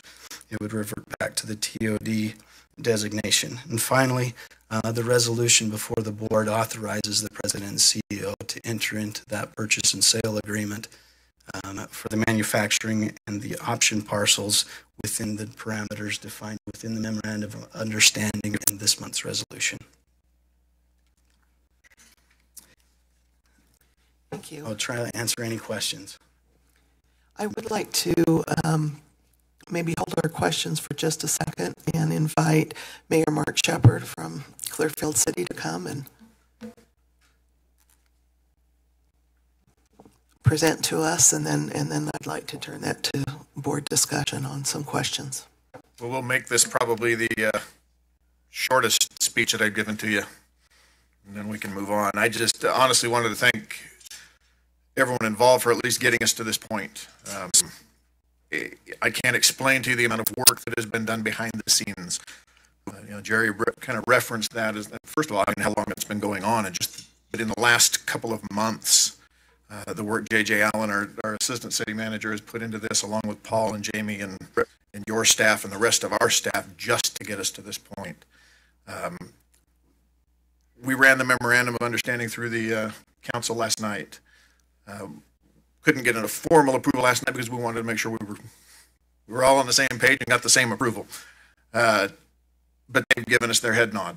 They are in agreement to this point with what we've put out. We're excited about that. We did not receive any conditions from them last night or any pushback at all. They support this entirely. As Paul mentioned, the appraisal's back. We've had a chance to do a cursory review of that. We're still going through that, as is Paul and then Jamie. But we're confident we don't see anything that's disagreeable at this point in an appraisal. So I think we're finally to a point where we can come down to a price and make this thing happen. And lastly, we are kind of under the gun, and this has been a race for us in the last month, last few weeks especially. When Caltrain gave the approval to Stadler in the last little bit, they didn't expect funding to happen just instantaneously. In fact, they'd been told flat out by the secretary that this was not happening. They were not funding this, and literally 2 days later, they got approval. They have to start building trains. They are under the gun like they've never been before, to the point where they have looked at this and said, we got to start looking at other sites just in case this doesn't happen. Those sites are still in the works. Hopefully as a fallback to this, but it's opened the door for them, unfortunately, with all of this time that it has taken. We're not disrespecting that, because we do understand the need for the transparency, and that was the purpose behind this. But they are under a gun now, to the point where they are expected by their corporation or their corporate headquarters in Switzerland to start producing trains next year. We need to get to that point where we can get them to get shovels in the ground here quickly and moving forward. But I wanted to thank you again for getting us to this point, and again, I'm here, and Adam as well, to answer any questions that you might have. Thank you. Thank you very much, Mayor Shepherd. Mr. Drake. Thank you, Co-Chair. I also wanted to briefly go over that handout that we handed out, and talk briefly about what these numbers mean. As you know, both Clearfield and UTA commissioned our own appraisals. They came back in February 2017. As you are aware, there were disparate values between the two, and so we jointly commissioned a third appraisal that is based off of a scope that was negotiated between the two parties and helped out by a third party. Beyond that, the additional reasoning for a third appraisal is that we had additional information that came back to us, specifically the location and the area of the proposed sale. So the information went in more accurately. Anyway, as you can see, this is not the final numbers or the final report. We can use these numbers at the permission of the appraiser, with the understanding that it's not formalized yet. It still needs to go through review. But what came back is that we've asked the appraiser to give us the land value, as if assuming that there are no adverse infrastructure costs, and that came in, as you can see on your handout, at $4.5 million. Now there are significant costs associated with this site to service it, and therefore to make it comparable to some of those others. The appraiser felt that it was needful to add in, or at least subtract, the costs of those adverse infrastructure costs. Those came in at around $680,000. So that's why you can see going from the $4.5 million for the site down to $3.87 million. The parcel B, which is the parcel to the south, 8.75 acres. It's been requested that we offer an option to purchase that. That value is based off of a negotiated calculation of 60% of the net present value of a 5-year ground lease. Basically, UTA cannot build any permanent structures on that land for 5 years, but we can use it for other purposes as long as it's available for purchase in the future. That value came in at $410,000. Are there any questions about that or about the presentation that I can field at this point? Thank you. Tell me a little bit more about that infrastructure cost. Is it problems on the site that you're trying to discount it for, or help me understand that a little better? Yeah, thank you for the question. So, in a site that's built uphill, for instance, the sewer functions naturally. It flows downhill. In this site, the construction will happen on a low end, and it doesn't have direct access to a sewer main. So, in order to make the sewer work from this site, you need to install a lift station and a forced main, and that's an expensive proposition.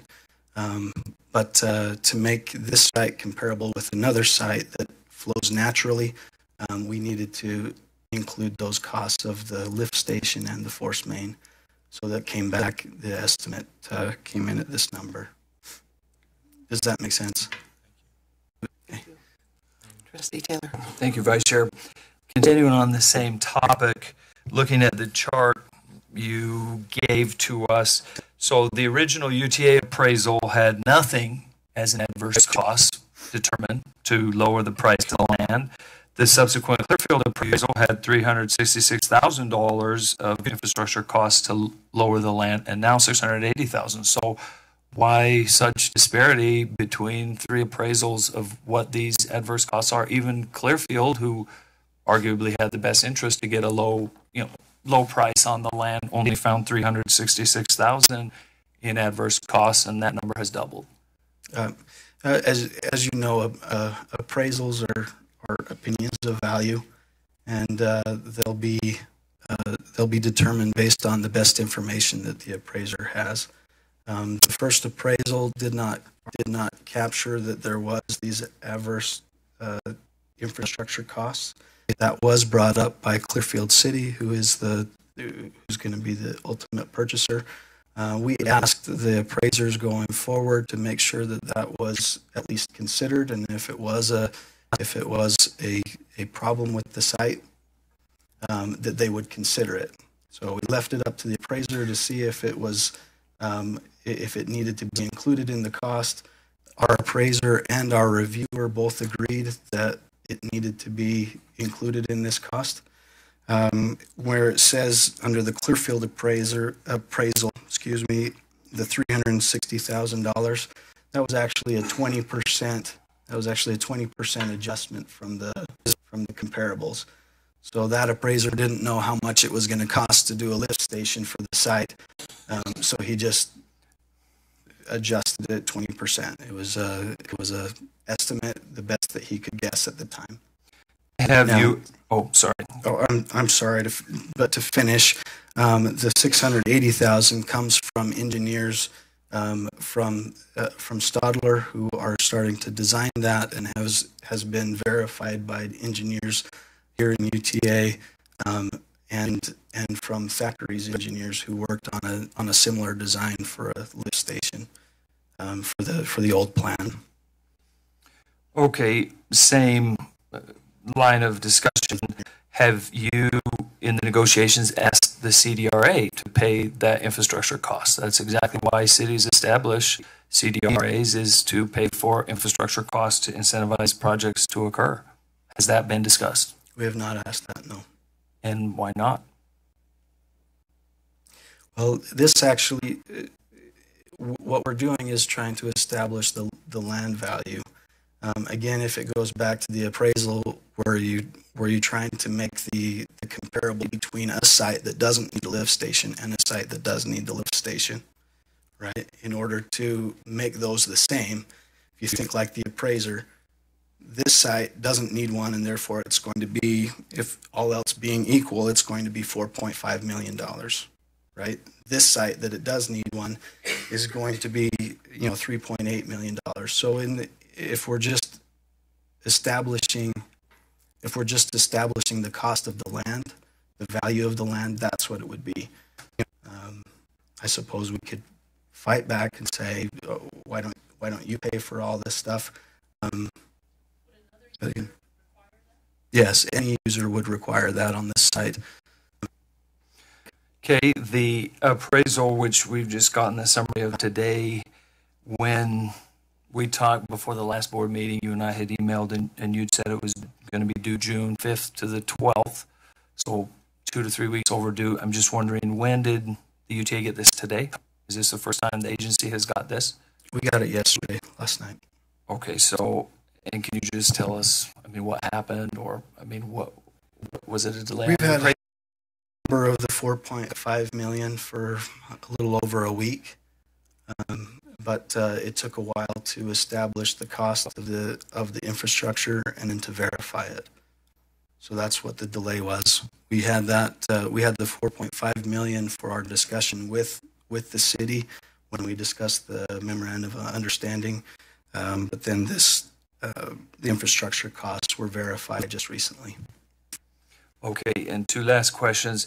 Who is conducting an appraisal review on this, or has the UTA commissioned a third party to do that? We have, yes. It's his name is Todd Hopkins. He's actually been involved with the process all along. In fact, helped us with the scope. But he'll come back and review the process or report and give us the report next week. It's expected early next week. Okay, and lastly, why, and this is just a question, why the logic of the 60% of a lease for the option? If the property is being tied up for those 5 years, where'd that number come from? That's a fair question. So with an option, they're generally not this long. Speaking to a lot of appraisers, there's no industry standard for how you can value an option. So the logic behind it and what was negotiated between us and Clearfield City was that what are the rights that UTA is giving up, right? Are we giving up full rights to that land for 5 years? No, but we are giving up some rights to that land for 5 years. So it is a matter of, it's similar to a ground lease where they have those rights for that amount of time. But then we backed off of it 60%. That was a negotiated amount. It would be something less than a full ground lease. Will the future sale, if it occurs up to 5 years, be at this appraised value or at the then present value? It will be at the future market value. Okay. Thank you. You're welcome. Anyone else have some questions? Trustee Walker, and then I'll go over closer to this. Okay. Yeah, because you talked about the lift station. Is the lift station something that has to be built for the entire project? For all of the property to have a lift station there, or is it specific to this particular sale? That's an excellent question. Thank you for asking it. This particular lift station that is required would be for the entire site. So it would have the capacity to service not only the Stadler development, but also the future TOD. And that's an upfront cost that's being put on this project, this proposal.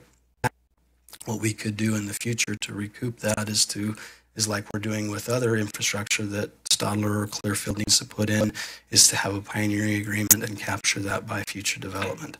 But it is important at this point to install the infrastructure that we will need in the future so that we don't have to go dig it up and do it again. Thank you. Trustee Walker. Well, first of all, then my other question is about the sizing of this lift station. How are we sizing it without knowing really what the potential density is on what's remaining on our portion? How are we sizing it? And then two, does this sewer district do lift stations? Are they going to approve it? Good question, Mayor, but there are certain assumptions that are being made on the densities and the types of uses that will happen on the TOD parcels. Luckily, we had gone down the road quite a bit with Thackeray, and those densities and uses would be similar to what they had proposed. So the flows and whatnot that are being used in those calculations are somewhat known, just from past experience. Is it a situation where they'll have enough capacity to add another pump, or are they gonna make the pipe big enough to handle a lot more than they're planning? Is there will we get some engineering? I guess what I'm worried about is if we do this and we end up getting more density on our TOD portion, which I hope we do. Yeah. Are we going to end up digging it up or having to, put another entire lift pump station or a bigger pipe or whatever? And that's a fair concern, and the ultimate design of the lift station and the associated force main and the others is not finalized yet. So we'll make sure that it has the capacity that it needs for those kind of contingencies. Thank you. Trustee Bell.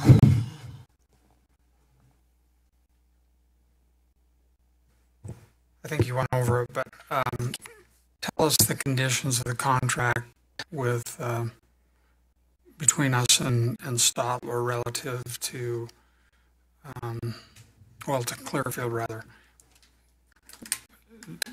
Clearfield has no obligation, right?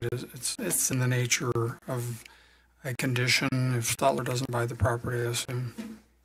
Correct. If it looks like Rebecca's going back, but yes. So if it's not finalized, if it's not executed, sold to Stadler, then UTA would have the right to purchase it back. Again, the right. Yes, but not the obligation. Correct. So the obligation is not in there. Taking the risk going forward. Yeah, but we would have that right within the first 2 years. Okay.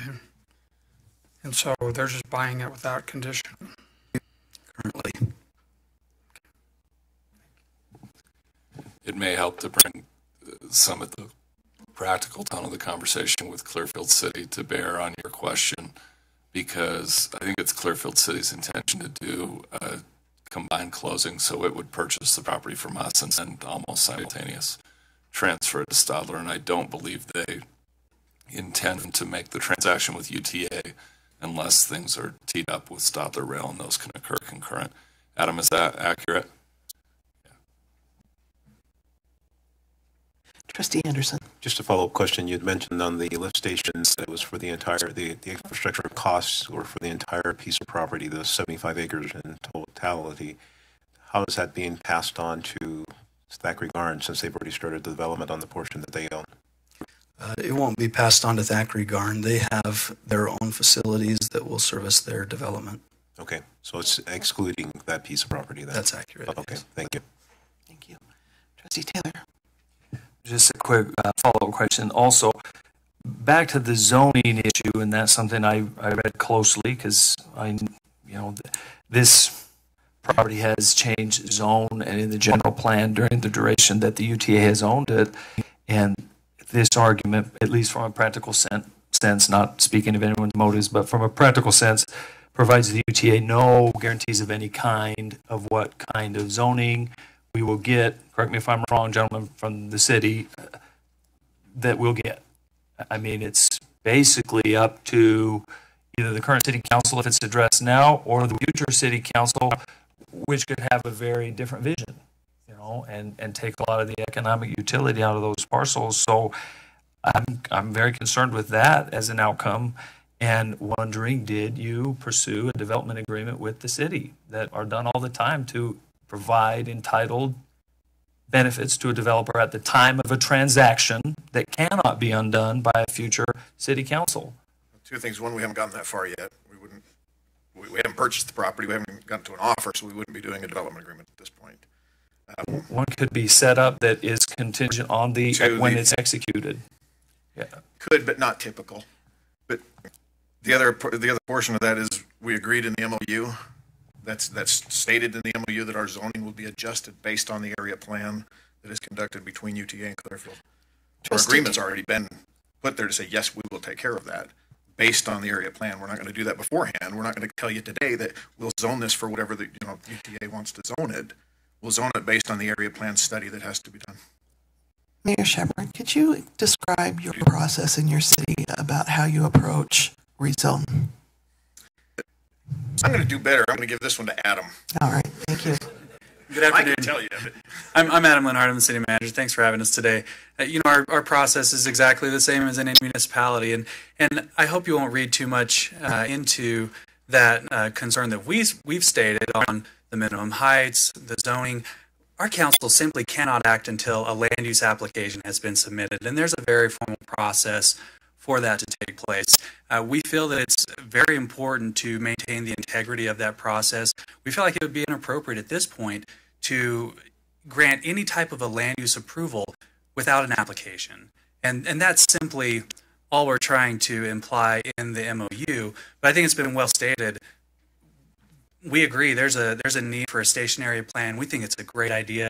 We're excited about it. We would put that into our general plan. I think the outcomes there would be very positive for both UTA and for Clearfield City. But we feel like those are the types of things that need to happen before we could get into any type of land use decision.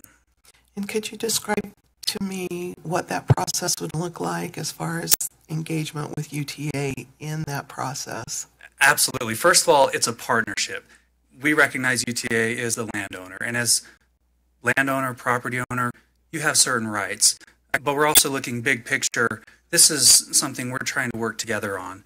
And I think our actions up to this point have been very consistent in that we've acted in good faith consistently to try to move this project forward and get the best possible development, something that works for you, something that works for the city as well. So our process is that the application is submitted. It goes to the Planning Commission, the Clearfield Planning Commission, with a public hearing. They make a recommendation, and then that recommendation comes to the City Council for approval. Another public hearing is held with the City Council before they can issue their final determination. And UTA can have any type of role that they would like in that process with whomever their development partner is. Mr. Blakeslee, could you add your Thank you, Adam. That was a good explanation, and I wanted to add a little bit more detail about our negotiations. And Mayor Walker, this was important because I know you raised this as one of the conditions on the transaction of wanting to maximize the density on the site, and some of the learned experience from development in Draper, where you wish there had been a minimum height requirement and no maximum, so that those the buildings could have more density and the sites near the transit station could enjoy more density. The goal in our negotiation with the MOU, and I think this was shared between us and Clearfield, was to make this a transit-oriented development in the portions of the site that are not occupied by the Stadler facility. We have design guidelines that speak to densities and have an intention in the design guidelines and a requirement in the design guidelines that the densities be more dense than what you would find in the surrounding areas. The Clearfield City reached out to us and said, as Adam explained and the mayor explained, that with their process, it's impossible for the mayor alone to commit to the kinds of densities that we want to see happen on the site. So we agreed to three things, and I wanted to make sure they're understood because they're different than what the board asked for in the prior resolution. So the first thing that would occur is there would be a station area planning process. It would be jointly funded by UTA and by the city. We both would participate together in that funding process, or in that design process, and a stated outcome of that process would be to achieve maximum density on the site. And then the outcomes of that station area planning process, the city is committed to initiate a process to include that outcome in its general plan. And then by including it in the general plan, anytime an application comes before the zoning committee or the your land use body, the plan would be referenced, and that would be the density that that group would look to. And we felt that was an appropriate safeguard to ensure that we achieve maximum density on the site, and that it be the type of density and the mixture of uses that we would want at a transit-oriented development site. It is not identical to what you had proposed and the board asked for at the last meeting, and so we wanted to bring it back today and see whether this came close enough to the mark that you would be comfortable. Thank you. Trustee Walker? Well, I was the one that brought it up, and I do want to see the maximum density, and part of the persuasion for me to be supportive of this is all the talk about the maximum density. But I guess my question is, can't the city initiate and create a zone on its own? It doesn't need an application. You can do an overlay zone tomorrow if you wanted to, and say this is a TOD zone. These 17 acres are going to be trans-oriented development, and then define what that is. I don't know why you couldn't do that. But I think we accomplished the same thing that you're Well, not asking. exactly. By getting the station area plan done and agreeing to put that into our general plan, we stated that that's what's going to be, that's what we envision. You're still the controlling body as far as the piece of land. So it's not necessarily what comes to us. That can always change. You won't likely be the developer. UTA is, I expect, highly unlikely you're going to be the ones building high-rise apartments, high-rise condos, whatever that be. That's going to be another developer, and so that agreement would be made with them, but it'd be based on that general plan that was designed and put forth because of the area plan. But what you need a zone that accommodates these bigger buildings. I'm sure you don't have one now. We don't have one that limits it. So our R3 zone or R2 zone do not limit a height at this point as to what that building can be. So our change on that would be that it be a minimum height versus a maximum height. Trustee Taylor? Just some additional discussion on that, because, I mean, I learned something long ago that nothing matters to the two parties more before the deal has happened. That's where you ensure everything that the parties are exchanging is done in advance, because it never matters more to you than right now when we have the property and you know, for your project. So, not that I don't trust you, Mark. You and I have been mayor friends for years. I love Clearfield. Grew up there, so I hope you know it's not personal. But I'm looking at this from the UTA taxpayer. I'm saying there's no assurance here. And Mr. Blakeslee, you want to rely on the general plan? A couple weeks ago, when I brought up the general plan has this as mixed use, but you all said we can't put that in the appraisal because Clearfield undid that zoning.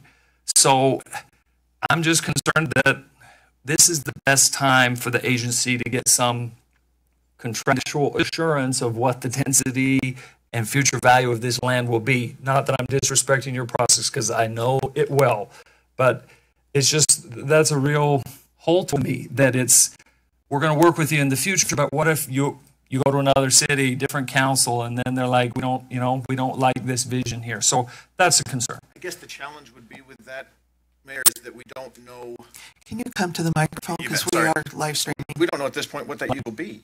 So to rezone it today or to put anything in place, we don't know what your applicant's going to want. Even though the area plan comes back, UTA may look at it because they get a phenomenal offer from a potential buyer that doesn't meet exactly what they were looking for specifically to that 1 5-acre parcel or 6-acre parcel, whatever that be, but is something attractive enough to UTA to say, yeah, you know what, we would like that X on our property, and that still fits our transit-oriented development design. But it's not a high-rise we were looking for here, but we do have a very viable option. Well, that changes exactly what was going in there. So to put something in place, now you're saying, let's put that in place today, but let's still change it in the future should we need to. And so, you see what I'm saying? It's okay. We don't know what's going to go there yet. We haven't done the area plan, so we don't know what ought to go there. We're envisioning high-rise apartments. We're envisioning some severe density right there. We don't know what's going to come back. It could be different zoning has different. Mr. Drake. It could come back as something totally different than what we imagine today once that area plan is done, and that's why it was the intention is to jointly fund that between UTA and Clearfield, so that it's not Clearfield's design. It's not Clearfield saying this is what we envision and go make this this station area plan based on our needs. It's a joint process between us. And I know word isn't, again, my word, my future council's word, because I can't commit a future council to what we're going to do other than that it's still your property. Well, we may be the land use authority as we are right now. it's still your property. Well, and I know I'm probably the TOD minority site, on this, so- so I'll just end it by saying I think a development agreement is a viable option here, in my opinion, to get around the future council maybe undoing it, that you could put some things in a development agreement, minimums at least, or some things that, so that's just my 2 cents on that. Thank you. Mr. Drake, I had a question, and then I'm going to come over here. You've been working with Provo on their TOD, and years ago when I was on the council, we put in an interim TOD zone there. Would that be an option while we're doing, I mean, we didn't have the station area plan, we didn't have, you know, all of that done in our community, but we put in an interim TOD. Would that help us to have some sort of assurance that the vision is pointed in the right direction and give them opportunity? I mean, it's maybe you've worked with it now. Have you seen any benefit? I think that is a viable option in a lot of communities, and a lot of communities are willing to do that. As you can see up in Clearfield, then they have more reservations about doing that, following that kind of pattern. Again, this is what they're willing to move forward on, and so those are the terms that are on the table right now. Thank you, Trustee Lay, and then Trustee Aserson. I was just commenting that different zoning has different values there. That was all. Thank you, Vice Chair. You know, our city is in the process, we have a development agreement. We are building a lift station in conjunction with the developer. And we've determined the percentage that this, based on what's going to service the rest of the city beyond the development that's being put in, we've determined a percentage of cost, whatever that would be. And I think percentage might be a better approach because those costs are going to vary and change. That way, as they increase, as it is built, the developer, the city, whoever purchases this land, then that can fluctuate based on the percentage versus just a flat cost. This cost here is estimated by engineers of the overall cost of the lift station to serve the rest of the land. Is that correct? It is correct. Yeah. It is there. And that's a but set cost, and that's an estimate, and those things can vary as you start putting it into the ground. So a percentage might be a better approach to be fair to them and fair to UTA. Right? Does that do you understand what I'm saying? I understand what you're saying. I mean, if it... Just having gone through that, understood. It changes. It's not a set number. We'll look into that. Yeah. Thank you. Thank you. Any further questions? One more thing, if I could, yes, Vice Chair, is that what has been proposed with Clearfield City is right in line with our future TOD program. With all the communities that we want to work with, we want to start off with a station area plan and zone based off of that plan. What we would like to see going forward is that now, once we have those station area plans and the right zoning in place, that UTA takes advantage of that increased value. But this is what is proposed is right in line with what we propose and how to handle all of our future interactions with cities. Thank you. All right. I'd like to open it up to public comment at this point and invite you to come over if you filled out a public comment card. And the time limit is 2 minutes for an individual, or if you're representing a group, there's 5 minutes allowed. So I'll turn this to Mr. Biles. Thank you. And first thing I need to mention is there were no internet comments. And so we do have one person here, Mr. Chapman.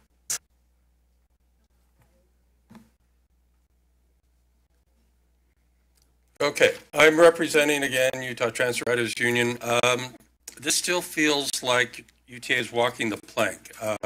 I'd like to see it go slower, but I know you're against the gun. But there are some big issues here. For instance, the Clearfield may not build the garage that you want. So that $13.8 million that you're expecting to be spent on a garage may never happen. And that's a big deal. That may interfere with the TOD plans. Also, the TOD should be more, as you mentioned, more than just high density. It should be mixed use, mixed income. Otherwise, the TOD is not going to be successful. The question also needs to come up, who's going to be using that garage? If Stadler uses the garage, you're going to be having a problem. Also, I need to remind UTA Board that you got into trouble a few years ago with a garage, and it was even mentioned in the audit. I hope this doesn't end up being the same problem. You do not have a commitment. You made it clear. You also do not have an appraisal, really, and you don't even know if the appraiser has any connection or conflict with anybody else in this issue. So bottom line, you have no FTA approval, and you're walking the plank essentially. I just want to caution you to realize that you're going out on a limb on this, and you should go slower. Thanks for listening. Thank you. All right, we are left with a vote. Can we hang on for just a minute? If there's no more Oh, they went for, okay. Let's, I'll take a little motion for a quick break and then we'll come back and do the vote. Second? All right, all in favor?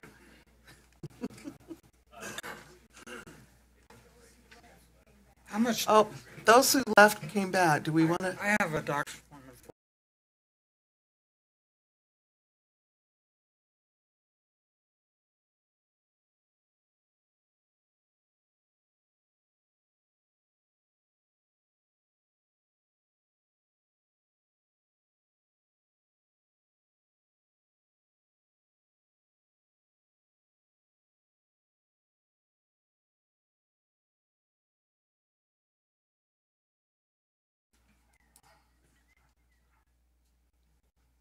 We thought you'd gone AWOL.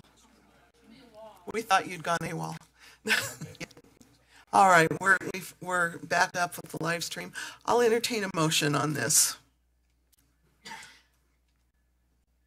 I'll make a motion that we move forward and approve the MOU and resolution that's before us. Is there a second? Second. All in favor? Any Chair, discussion? Chair, comments on this item? Yes. Thank you. I just wanted to say why I'm not in favor briefly. It's mostly new things that I didn't cover last time, just specific to this one. I do not agree with how we started this process. We gave away $3.5 million in land to settle the former developer you mentioned earlier in your history, but the fact that taxpayers gave away $3.5 million of land was not included in that summary, and that, to me, is something that weighs into this transaction. To be able to do this, we gave away a piece of property that had an enormous value when there was not a lawsuit, there was not a pending lawsuit, there was some maybe disagreements between us and that former developer, but I feel like that, number one, is just a major loss for the taxpayers that to even get in this position to sell this land to Clearfield, we gave away that parcel. Number two, I've already hit it a lot. There's no commitment to a certain zoning for the future value of the remainder parcels. This is some very cut up pieces that we're ending with. Like, you know, you took a pair of scissors and cut a folded piece of paper. We're ending up with some odd shaped parcels. And I think personally, my opinion, I respect other opinions, but that Clearfield could have given us something with more assurity as part of this agreement. Third, no appraisal. You know, this is the same thing I've been talking about since I got here. We got a one-page screenshot of the appraisal the day during the meeting when this is to be voted on. We have no ability to review what's the information behind this. Where's these engineering information to come to $680,000 in fees? What are the comparables? I'd like to see all of that, but this is the last chance this board gets to vote on this because we're giving the authority to the CEO to negotiate it and sell it. We may find out after the fact what that price is, but we haven't had any of the documentation to review before the meeting. And I feel like we're transferring our responsibility for oversight to the executive, which is not right. We're supposed to oversee the executives of the agency, not transfer our authority to them. On that point, the legislative audits, criticized the agency conducted by the Utah legislature for two things I'll mention just briefly: approving contracts with missing financial information. Yet here we are again, about to approve a contract with massive pieces of financial information missing. The price, the most important piece of a sale, the terms. I just can't believe it. Then the legislative oversight criticized the board for inadequate oversight. And I feel, with all due respect to everyone here, that that's what we're doing again. We're giving the CEO authority to dispose of on terms he reaches with no approval by the board. And so I would strongly encourage everyone to vote no on this. I'll just read the language here out of the thing we're approving. Whereas to meet certain time constraints, the board desires to set forth the parameters on which the authority and the city can execute a purchase and sale agreement for portions of the Clearfield property to be sold to the city without further board review or approval. And I think that's just the wrong way to do governance. It's not what the taxpayers deserve. We're abdicating our responsibility. So no appraisal, no purchase and sale agreement for the board to review. I don't think this agreement is in the best interest of the Utah taxpayers, UTA taxpayers, and I think the more appropriate thing would be to keep working on a final agreement and bring that back to the board in a special meeting instead of proceeding like this. Thank you. Thank you for your opinion. Madam Chair. Trustee Milburn. Madam Co-Chair. I appreciate the robust discussion that's taken place over the last number of months, and the tremendous amount of work that has gone in to this potential project and the relationship with Clearfield City as one of our partners. And it has, I think, spoken very clearly at the level of engagement and effort that this agency has put forward in the realm of transparency. Particularly to Trustee Taylor's comments and questions, I'm respectful of those, but I also have a little bit of disagreement or maybe a different perspective, and respectfully suggest that I think we are doing what's in the best interest of not only the UTA taxpayers, but taxpayers as a whole. Here's an opportunity to live our, walk the talk as far as our partnership with our communities that we do service in, and we have an opportunity here at a land site that frankly has been pointed out, has been not very fruitful up to this point in time, and has been ripe with all kinds of challenges under the previous design and with the previous developer. I think it also, Trustee Taylor, you're relatively new on the board and still learning, and I'm respectful of that, and would suggest that regarding the transaction that took place with the previous developer, I don't think that we gave away anything. There was value there that that the developer had put into the project, and there was also value in the sense of what this agency potentially could be exposed to as far as lawsuit and things of that nature, and the element of losing the CDA that was put in place. So I mean, there's a whole host of things, but at the end of the day, the greater good, there's value being received for this property, and there's still a tremendous opportunity for additional value in the remaining parcels, and a very willing, what I see as a very willing and open partnership. Yeah, does every side of the equation get exactly what they want, desire? No, but has there been good faith move forward on both parties. It's something that I think is very beneficial for not only this agency, but Clearfield, but the taxpayers as a whole in the state of Utah, in ultimately bringing 1,000 jobs, up to 1,000 jobs to our economy. And this has been a driver of our governor and all the other entities that are focused on making this the greatest state economy in the nation and the great communities that we have. So is it perfect? No. But is this something that I think is of benefit to everyone, and we're moving towards the vein of a win-win-win opportunity? I guess the flip side is we once again punt and leave this agency with somewhat egg on its face in maybe not really walking the talk that we talk about, partnership and moving the state forward, and then sit on a piece of property for X number of years. I guess that's an option, but that's not one that I feel comfortable about. So that's my piece, and that's why I'm in support of this project. Thank you. I've been on the board for a little while. I just wanted to say something.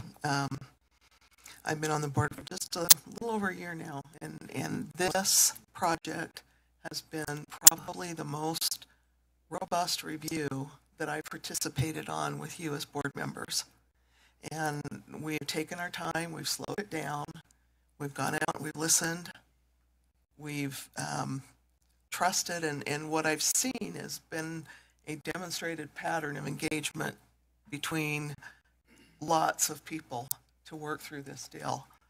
And it may not be perfect, but it certainly is a move in a very positive direction and is setting a precedence for the future. Trustee Bell and then Trustee Christensen. We've worked through the nature of this property and what its potential is, and have separated from Thackeray Garn because we've seen that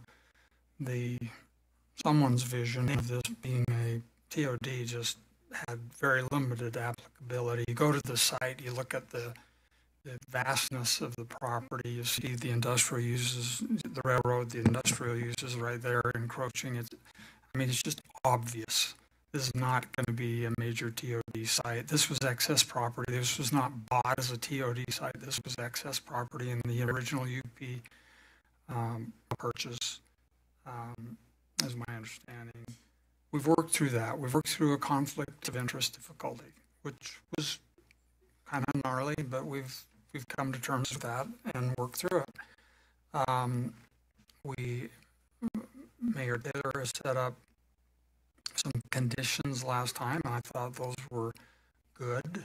I think this board should operate on parameters. I don't think we want to read all bonding agreements. I don't think we want to read all agreements. I don't want them. If they're in my packet, I'm not going to read them. I want to know the points of the deal, and that's the way a board should operate. Parameters is the perfect word. We ought to set the price. We ought to set the major terms, and whatever closing details, et cetera, then let the executive worry about that. So I'm reconciled to selling this property. I don't need a specific sales agreement. I've drafted hundreds and hundreds of complex sales agreements. I don't need to read them. I want to help Clearfield City. I'm reconciled to the business deal. I don't need to see the entire appraisal. I have the bottom line. That to me is in the parameters. I think the timing, I think the conditions are acceptable, except for the zoning. And I think Clearfield's got to do something here, because I'm not willing to sign off on a hope and a promise. They can change the general plan, And I just don't trust cities anymore. If I was a developer, I would be getting a development agreement with specifics. It would be contractual and it would not be political, because these wonderful men here may not be there tomorrow. And when we come back in 5 years or 10 years or whatever, really? No, I don't remember that. He did? He said that? Well, that's stupid because da-da-da-da-da. I've been there too many times. So I'm not going to vote for this unless I've got the zoning issue nailed down. We've come so far to get this thing done, and I appreciate Clearfield's work, but I'm not going on what they're saying. I just want to say as well, I've appreciated the process, and I'm for the project. I'm okay with the terms, the financial terms, but I'm not okay with the zoning. That's my issue. That's the one issue I brought up that I wanted, and I don't feel like I've got it. I don't, the way that we're trying to accomplish it. All due respect to the former mayor here that doesn't trust cities. I know how city councils work too, and you don't know what you're going to get. A council, an election from now, as a matter of fact. And so I'm supportive of every part of it, except I want the protection that we're going to get the opportunity to know what kind of density we're going to have on what remains for us. Because I think that makes it a fair deal for us. I think it's a fair deal for everybody. And I think it moves the side along. I know that can get worked out. I know it can get done. I've done it myself as a mayor, so and as a council member. So that's where I'm at with it. I'd like to make a substitute motion. Hold on one second. Let me run to Nisha and then we'll come back. So as I was reading the resolution, under item 4, that gives us an opportunity to back out. So I, at this point, am willing to vote knowing that under item 4, we have an opportunity to back out if things don't work out. Does that make sense? Okay, of course, my phone just went away. Thank you. Trustee Bell, Before Trustee Anderson, and then let's. I'm sorry.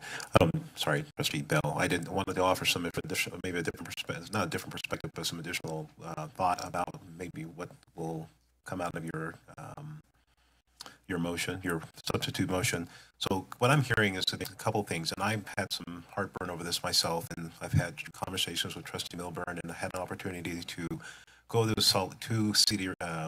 Clearfield City and hear the comments from the public. And I know the public is really wanting this to go forward, and I'd love to see this project go forward. Is it what I'd like to see it to be? I've said this on record.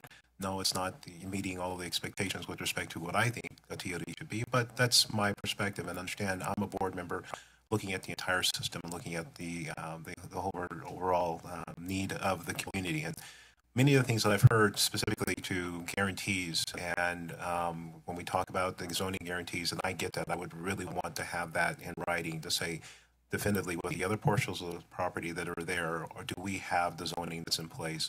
But I think also goes back to some of the conversations we've had in the past specific to directing land use. And we have tried to keep our hands out of that as much as possible. We don't control that. And it ultimately comes down to the city to make that determination as to how they're going to use that property. Whether the developer comes in and says, I want to do high-rise apartments, the city has to make the decision, do they want high-rise apartments or condominiums or what have you. Retail, we want it, obviously, because it optimizes and maximizes the transit ridership potential there in that location. But I don't know that I could actually, using that as a test, say definitively, I want that guarantee. Yes, I love it, but the fact of the matter is we are now telling the city, this is how you're going to use the land. And I know that we've had robust conversations around that in the past. And I know that if I were to go to any of the mayors that are sitting in this room and tell you that I want that guarantee, and, Trustee Taylor, you probably have had somebody in an audience that said, hey, we want some guarantees, and you were reluctant to do that because that may not necessarily meet the needs of your community. So I'm just thinking in terms of, as we try to proceed, I'd love to see this project work out for the city. I'd love to, move this forward as much as we possibly can. The other piece of it is financial.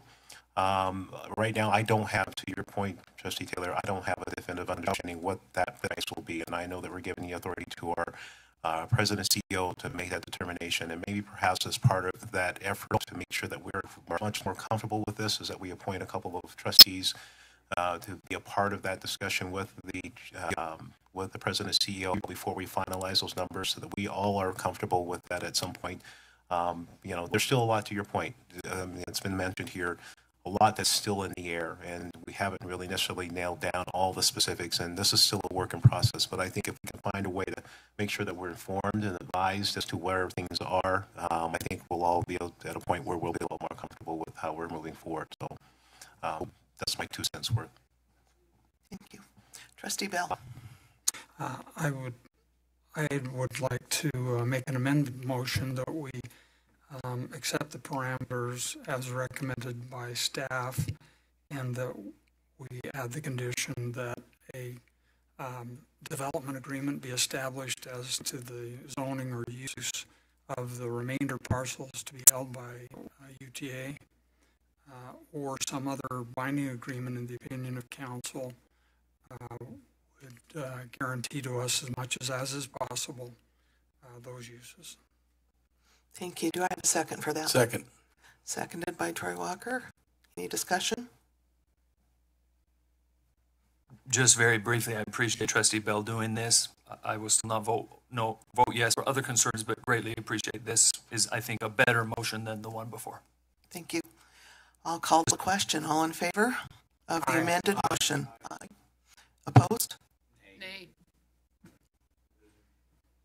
So let's go to roll call vote. Nay. Yay. Yes. Yay for Trustee Walker. Yay. Yay for Trustee Bell. Nay for Trustee Milburn. Yay for Trustee Henderson. Yay for Trustee McConkey. Nay for Trustee Taylor. Nay for Trustee Christensen. Yay for Trustee Ashton. And yay for me. So what is the... So it carries, motion carries 7-4. Thank you. Did we, just a point of order, the motion was amended, did we substitute, so... Did we do that right? Did we do that right is all I'm asking, just to make sure this holds up. Yeah. So what I have in my notes is an amended motion to accept all parameters, except add a condition that would require a development agreement or some other agreement. That person accepted the amendment. We did this. Yeah, it was a substitute motion. Okay. If you feel good about that, then that's fine. Are we I would like to move for a 5-minute break. Can I, Or 10. Trustee Milburn, and then I'll entertain the motion. Madam Chair, if I could just briefly maybe explain my nay vote there. I'm grateful that this is continuing to move forward. Don't get me wrong. My nay vote to that is kind of comes back to comments that Trustee Henderson were just making just a moment ago. This agency is not a developer. And why we're asking for a development agreement when we're not a developer is, that's contrary to how I feel we ought to act. But I'm grateful for being able to move forward, and hopefully this is continue this process and get this project moving. But it's not our role to be a developer and then to ask that of a city. I don't know if that's in our purview in our partnership. So thank you. Thank you. Motion to take a small break. Seconded? All right, we will adjourn for a 10-minute break.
All right, thank you. Sorry, we have a little procedural thing. I'm going to turn this to Mr. Blakesley just so he can clarify, and he's gathering things. So a point of order, and I'll ask Trustee Bell, who I understand is on the telephone. He had to depart, so thank you for joining us again by phone, Trustee Bell.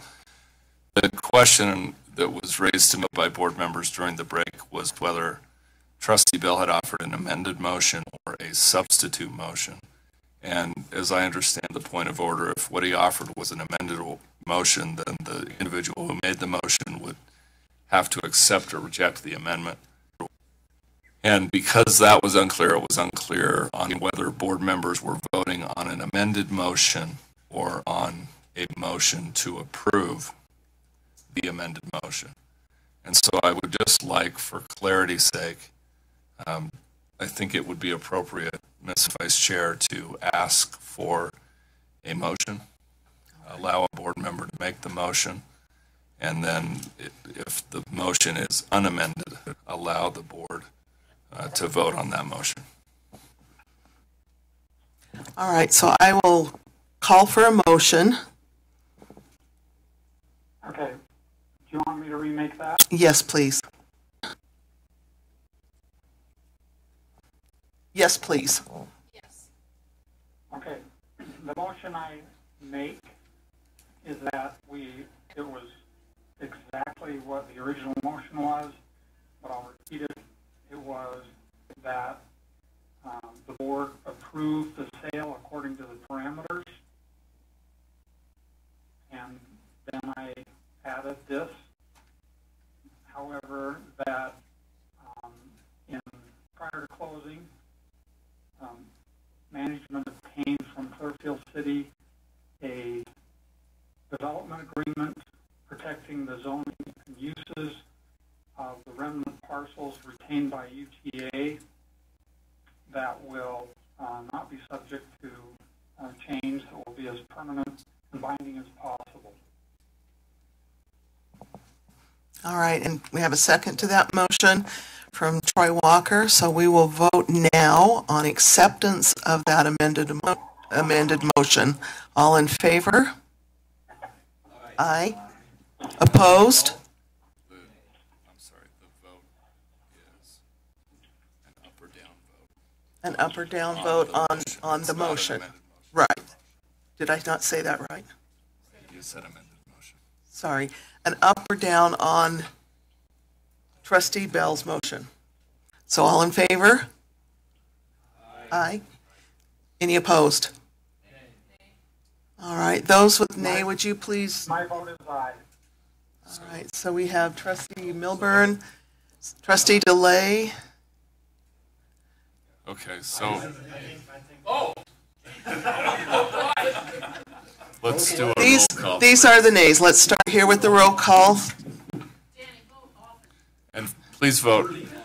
Would you please say aye or nay to the amended motion? To the motion. Sorry, to the motion.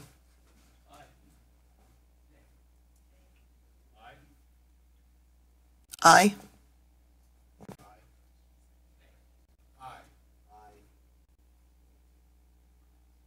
It's your turn. All right, so our count is? Bell. Trustee Bell.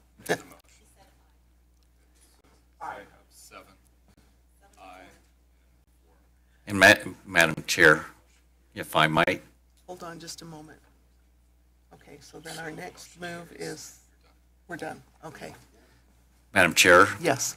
Given that we took a vote on this again, and just for clarification in the record, I'd like to explain my reasoning for voting nay on this particular motion. Once again, I'm absolutely thrilled that we're moving this project forward. My only hang-up, once again, and the voting for nay of my preference for the original motion made was the fact that I don't believe it's in the agency's best interest. Well, I understand it's in the agency's interest to get as much in binding as we can. But I also believe that this agency is not a developer. And frankly, I think we may be potentially binding ourselves or limiting ourselves in the future to whatever comes out of the area study that that comes up with. So, and the fact that I think this digs away a little bit to the partnerships that we're trying to have with our cities. So, thank you. Yes. May I also say that I saw a way for us to get out of it in the original motion, and if it didn't work out the way we wanted, and that's why I voted nay, because I like the original motion better. Thank you. All right, I will go ahead and turn the time back over to you, Chair McKinley. This was nice. I actually had a chance to eat snacks for a change during the meeting. We'll move on now to item 9 on the agenda, which is Resolution R2017-06-02, which is being brought to the board for approval of the Title VI equity requirement analysis that will be presented to us. Additionally, our team will be presenting the August changes and public feedback associated with route modifications. So to that end, I will initially turn the time over to our General Counsel, Jamie Blakesley. Thank you, Chair McKinley. I'm going to give a brief introduction, and then we have staff who've prepared a presentation to provide detail on this, but I'd like to thank our staff for their work on this, and in particular my civil rights staff. Ken Ufale is here, and then Andrew Gray, who you'll hear from in a few moments. By way of introduction, anytime UTA makes significant changes to service, as defined by our Title VI policy, we're required to do Title VI analysis to ensure that there is no disparate impact to persons of color, minorities, and then we also are required, as we do that analysis, to make sure that there's no disproportionate burden carried by low-income populations when we make those changes. These are requirements that are passed through to us because we receive federal funds, and we therefore are required to comply with Title VI of the Federal Civil Rights Act of 1964. So with that, we'll bump the presentation over to our staff. We'll lead off, and then we'll have a few follow to talk through the service changes, talk through the Title VI analysis that has been done, and for Erica to talk through the public hearing component that has been completed on these proposed service changes. And so again, the action that will be before the board at the end of the presentation is an acceptance and approval of the Title VI analysis and the work that had been done in that regard. The Title VI approval is required by federal law to come to the board. Thank you, Jamie. As Jamie mentioned, we're here to talk about our August change day. In my earlier presentation, we talked about 3 change days per year. This is in preparation for our August change day. So I want to go over the changes we plan on making to our service. Erica is going to talk about our outreach process. She'll summarize that. And Andrew is going to talk about those things that Jamie mentioned on Title VI. Again, as just a quick reminder, we have a policy defining our major service changes. Anytime we add service, anytime we propose to reduce service by 1/3, whether that's miles, hours, or trips, the elimination of service, when we change the service by 25% in the route, or if there's a fare change, we bring that and go through this process. I'm going to go over the technical components of the service changes for August. I'll first talk, and the reason you see me in front of you, we have changes in Utah County, we have changes up north in Mount Ogden Business Unit. I'll present those, but Eddie and Ken are here if there are real detailed questions that we need answered. In Davis County, we are eliminating 2 routes, the 664, the 665, and the 627 is going to be extended. Route 664 is a quick description, is Layton to front runner, Layton front runner, Layton, I'm from Utah, Layton, front runner to the west gate of Hill Air Force Base. We have peak service in the morning, we have peak service in the afternoon, and I'll get into a little more detail further in on that route. Route 665 is Layton to the south gate of Hillfield. Again, 6 in the morning, 5 in the afternoon. This route also serves the New Ulms Charter School in that area. A little history on the routes. 664 and 665 began service after Eddie did a great job of coordinating with Hill Air Force Base to bring fixed route onto the base and resolve some security issues. Again, it's AM and PM peak service, so 6 trips in the morning, 5 in the afternoon. Ridership has never met expectations, which is why we are eliminating these routes. The 664 has 3.8 boardings per trip. The 665, 6.1 boardings per trip. Ogden average is 14, so they're well below. A lot of efforts have been made to improve these routes over the years, including moving the route to Layton, where the trains meet, and adjustments to the schedule to better serve Hill Air Force Base employees. We did see some increase through those efforts on the 665, and that was due to the New Ames Charter School.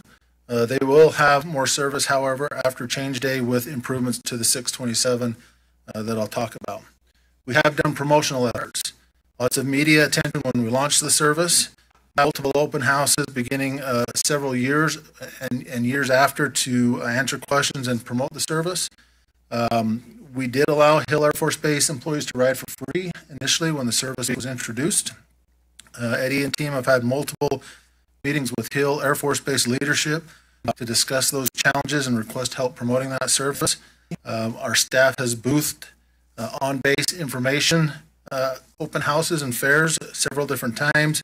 We've placed banners on their homepage, multiple email blasts, and then we've promoted our service at the Hill Air Force Base Air Show. Alternatives for the 664 and 665, we have talked with folks about our van pool. They currently have over 100 van pools serving that area, and we'll continue to talk to them about our Ride Van Plus service as well. Our 627 service, I talked about increasing. We are making changes there, so we are adding service. This route connects folks and gives people options to both the New Ames School or the New Ames School and connects them with an extension to Clearfield Station. We are increasing service in the AM and PM peak periods. We're increasing Spanish service. We're also adding Saturday service to that route. So those are the 3 changes, major changes as defined by our policy that we're going to make with the change day in August. In Utah County, Route 809, and I put the maps in here based on comments from our last presentation so you can get an area. 809 and 807 are northern Utah County routes. The 809, we are adding service. We are adding early morning service to serve as we come out. This was originally a deadhead trip up to the station. We are now putting those buses for 2 routes in the morning, several routes in the afternoon, into revenue service to serve. We think there's some clientele early in the morning needing to get to the station for work, etc. So we are increasing service there. The 807 is a slight route adjustment. We are eliminating the stop to IM Flash. On average, we have 3 riders per trip for IM Flash. We are going to reroute that a little further west on the east side of the freeway. There's a map here to orient. North is straight up, but as you come down, there's a new Oritz facility, Adobe facility, excuse me, it's not Adobe, it is Oracle facility, and the ISS hospital that's new. We're going to reroute into that complex there on the south side. We think ridership there's larger ridership to be gained rather than the 3 riders at IM Flash. So that is a summary of the 5 route changes that meet the criteria to bring before the board. We can answer questions if there are any questions on those specifics. Any questions on those particular changes? All right, thank you, Tom. Great.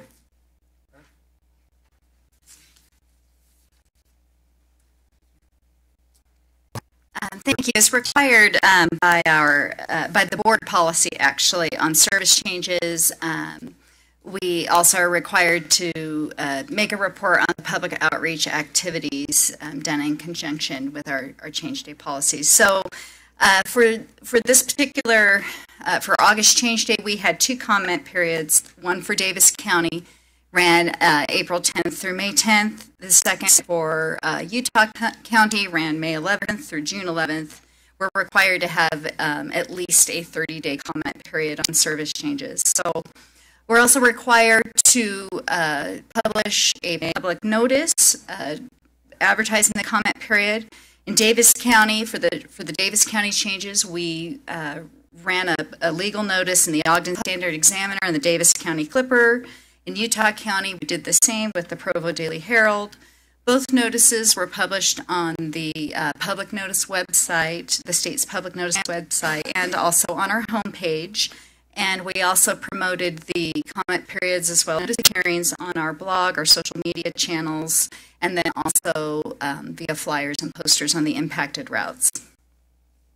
2 public hearings, one for each area. The one in Davis County held on April 25th at Weber State University's Davis campus in Layton. And that is right in the area where the impacted routes run. So, and then in Utah County, May 25th at the Pleasant Grove Recreation Center. So we accepted comments in a variety of ways. We accept them via mail. We accept them at the public hearing.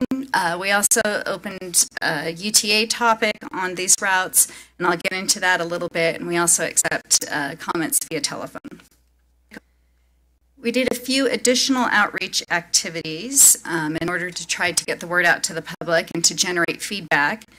Business unit operators is in Davis County. Business unit operators passed out flyers regarding the hearing to passengers on the routes that were impacted. They also flyered people who were using the Layton station. And then we also launched and publicized an open UTA forum via email. Open UTA is our platform.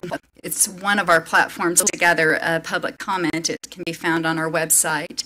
And users can register. And so when they register with us, we can send them out a notice indicating that there is a new topic that they can go and review on the platform. So we did advertise it that way, as well as via our social media channels and through flyers distributed on the buses. For the routes 807 and 809, we launched an open UTA forum and publicized the opportunity to comment directly to registered users of open UTA, and then also through flyers that were displayed on the buses. So here are the results.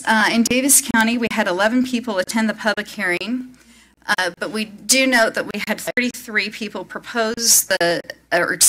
view the proposals on the open UTA platform. And then, and that was for the route 627. Then we also had another 59 people view the proposal for routes 664 and 665. For the 627, we received 12 comments. Two we received at the hearing, 6 on open UTA, and 4 via email. 11 comments expressed support, 1 was neutral. Then on the route 664 and 665, we had 30 people offer comments. Some did provide feedback, though, on both routes.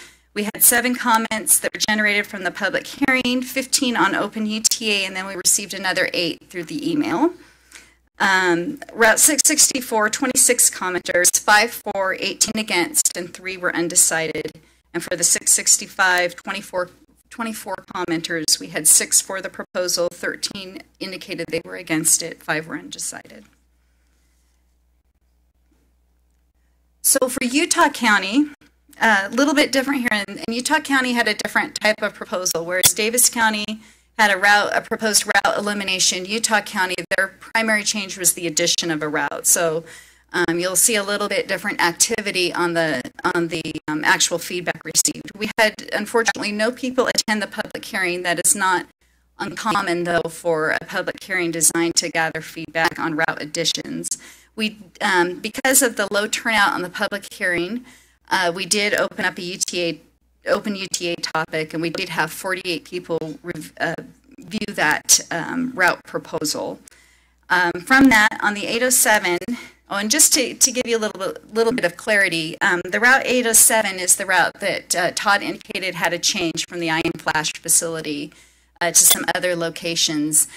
Although that particular change did not require an official public comment period, certainly while we had the comment period open for the 809, planners in Utah County took the opportunity to try to gain some public feedback on that change. So just so you know, we received 16 comments on that particular change, proposed change, 14 on the Open UTA system and 2 via email. 10 comments expressed support, 2 were opposed, and 4 indicated they were undecided.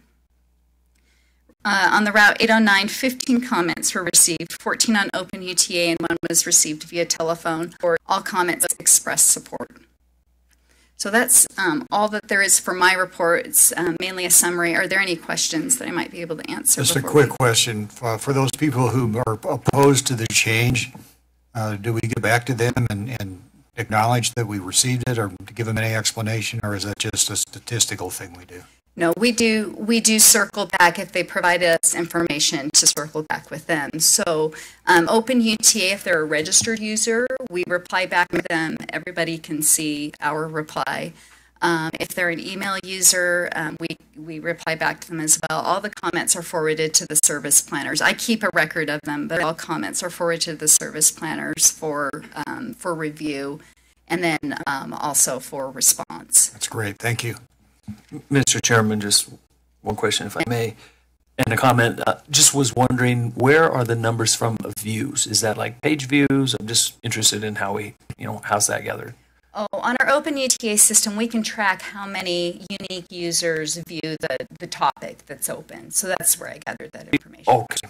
And then just one comment, I wanted to say how much I appreciated Eddie Cummins' outreach. He visited all the mayors of Weber County. I'm sure he did for Davis as well, but to tell them about these changes, I went on almost all those visits with him, and it was very much appreciated, that extra outreach to the city. So thank you. I've been very impressed with the change process that I saw at Salt Lake when I visited there, and then also in Ogden. So great work. And I appreciate you bringing that up. And that is one thing that I didn't mention as part of this report, but both of our business units did an excellent job of doing additional outreach to stakeholders, to impacted cities, to impacted businesses. They made a real effort to go out in advance of the comment period and discuss the proposals with the impacted communities and organizations. And so that's not to be overlooked.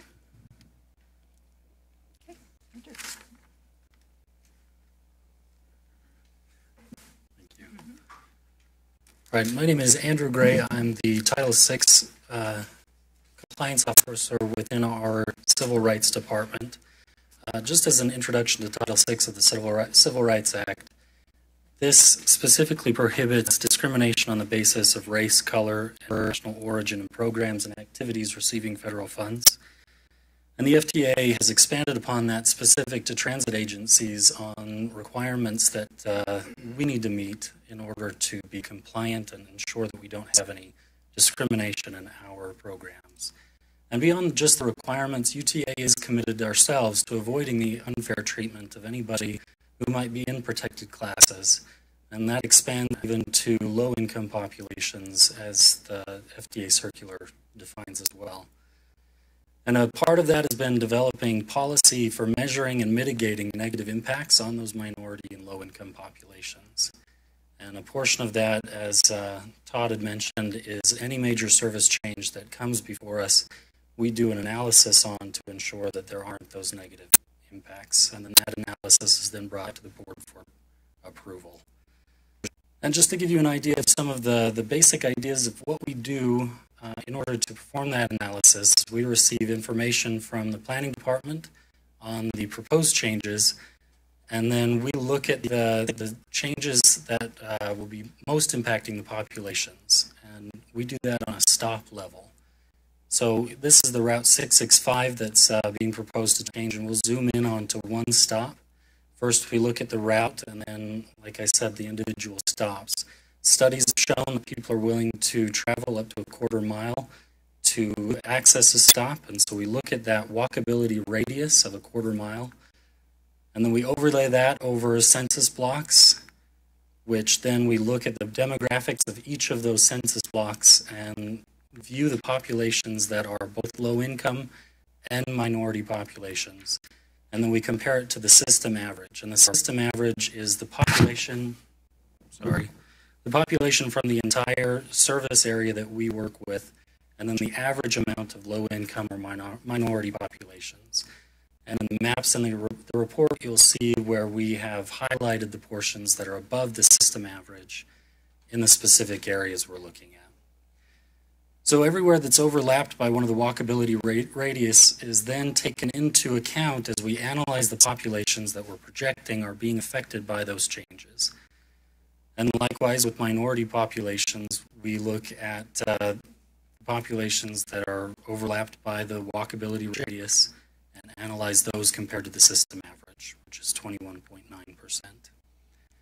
Now, once we have that information, we've developed policy on what would trigger a disparate impact or a disproportionate burden.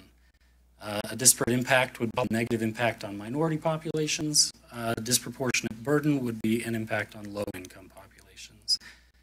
And we do this on all of our changes, regardless of whether or not it appears that it might have a negative impact, because it might appear that way, but once we dive into the numbers, we might determine that unexpectedly there was a disproportionate burden or disparate impact. Now, specifically, when we have the population data, we compare it to the system area, and then if it results in a 5% or greater negative impact on those populations, additional analysis is required. And so specifically on the routes that have been proposed, I have on the chart on the tables the system average itself and then the route-specific populations. So on Route 664 and 665, we've combined them since they're so similar. You'll note that where we're removing these ones, if it's affecting more above the system average, then that would be a negative impact. Now with low income, it's above 3.9%, and where 627 and 809 are being removed, being added, it being under potentially could have a negative impact. But with the numbers that we see here, 664 and 665 have no findings of any negative impacts, and 627 and 809 actually disproportionately benefit low-income populations. And with that same rationale on the minority analysis, we look at 664 and 665, and you'll note that there is a 14%, it is 14% above where it would be allowable, which is in excess of that 5%. So there is a potential disparate impact on 664 and 665, which I will go into in a moment. And then 627, there is no disparate impact, and 809, there is a point that I'd like to go into because it is in excess of 5%. But when we're looking at the 809, you'll note that the policy is that it has to be 5% worse than it is for the non-protected populations. And where this is an addition, it isn't necessarily a negative impact in adding this.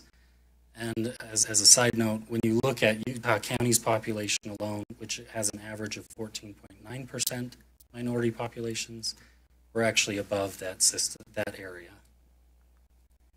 Now, when we're looking at 664 and 665, we had a bit of a challenge identifying the specific populations that might be impacted from this change, because it originates at a commuter station where populations are not necessarily going to be traveling that 1/4 mile to the stop to get to a specific location where on base you have to have specific identification to get on base. And so the likelihood of that data being reflective of ridership is pretty low, especially when you look at the stops on base where people are likely heading as a destination. The boardings per day are on 664, 10.8, and 665, 6.2.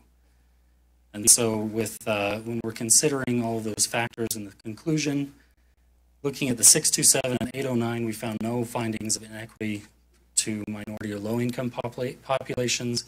And in the removal of 664 and 665, we had no findings of inequity to low-income populations. But as I stated, there may be a disparate impact on low-income populations. But because of the incredibly low ridership on the route, we feel that we met the legal test set forth by FTA, that we have a substantial, legitimate justification for proceeding with the changes, and that there was no alternatives that would be less impactful without negating our ability to cancel the route because it just has such low ridership. Okay, thank you. Do any of the trustees have questions on this Title VI analysis? Trustee Taylor. Just a couple of quick questions. So is there a governing agency you submit this to, or is it to the FDA or a specific area of it? Or is it just something we need to do internally and have available if there are questions? So we have, we can have the FTA review it. Unfortunately, they didn't have, our regional officer was out of town for much of the time that we had to, so he wasn't able to review it at this point, but we will in the future. This will be included in our triennial plan that we submit to the FTA, and at that point, if they have any questions, we'll have the opportunity to revise or explain further. Okay, and just wondering the process, did they come audit it or spot check or anything like that? I mean, is that typical? Have you seen that? I can answer this. The Federal Transit Administration, one of the requirements is that we have a Title VI program. And then every 3 years, that program is submitted to FTA and reviewed by FTA. The program itself outlines what the criteria is for when a Title VI analysis is triggered. And so that's where we define what constitutes a substantial change to service that would require Title VI analysis. And that's both in terms of fare changes and service changes. And then the Title VI analysis itself is not required to be submitted to FTA. We can, if we get an issue that we think requires tricky analysis, go to them for guidance. And I think that's what Andrew was referring to, that from time to time we may touch in with them and say, hey, are we analyzing this Title VI issue appropriately? The FTA requirement is that the Title VI analysis be presented to and accepted by the UTA Board of Trustees before service changes are enacted. And that's why we're here today, so that the board can review this, consider it, and then make that decision. Okay, thank you. Very good presentation, useful information. Thank you. The one suggestion I have or request is that we get the exact presentation in our packet that's going to be given, because we have a little bit different, well, it's a lot different version. It's nice to be able to follow along with, if we can't see up there, or for the members of the audience as well. So if we could please get the exact presentation that's going to be done in the meeting in our packet, it would be really helpful. Thank you. Any other questions? If not, Bob, are there any public comments on this issue? None online, and there's one from George Chapman.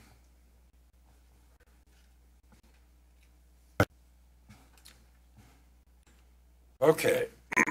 Again, I'm speaking for the Utah Transit Riders Union. August change day is coming up, and darn, we don't have any service increase. You're losing a lot of goodwill when every time you have a change day, you don't increase service in some way, shape, or form, either later night service, weekend service, or even holiday service. We're really disappointed in that.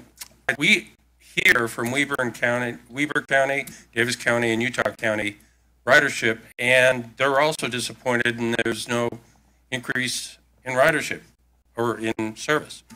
Weber County and Davis County actually increased taxes and hope to get service increase. But there's no real east-west Davis County bus service, and they're begging for it. In Weber County, they're telling us that the poor sections of town aren't being served, and yet they're building or talking about putting up a BRT to the east side. And the money is for service expansion is going to that instead of service expansion in the so-called low-income parts of town.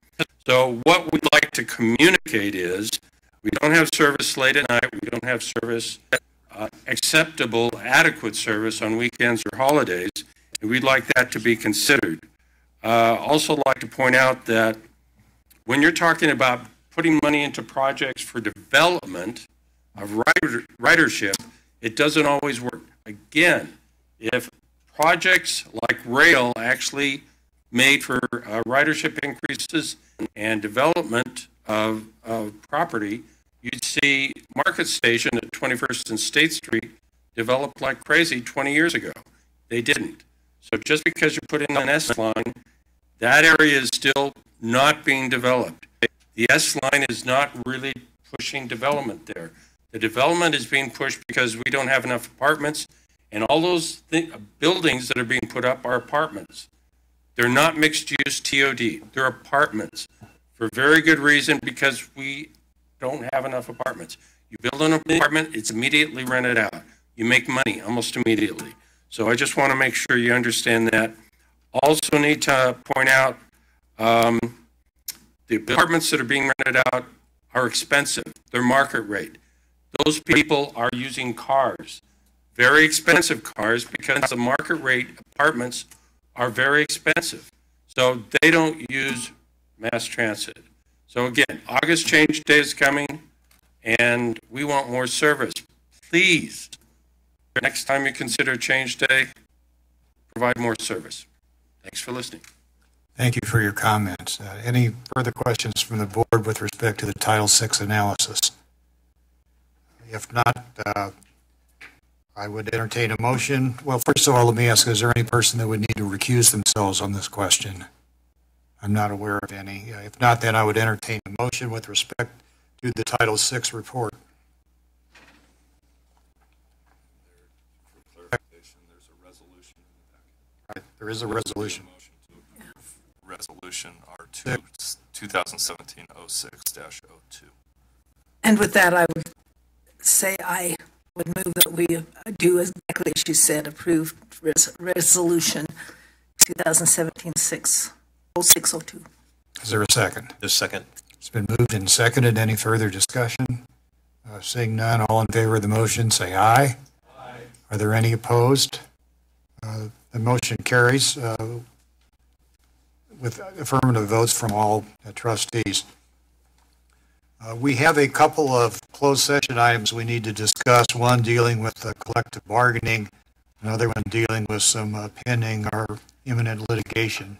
So I would entertain a motion to go into closed session to discuss those items. Moved and seconded. All in favor say aye. Aye. Are there any opposed?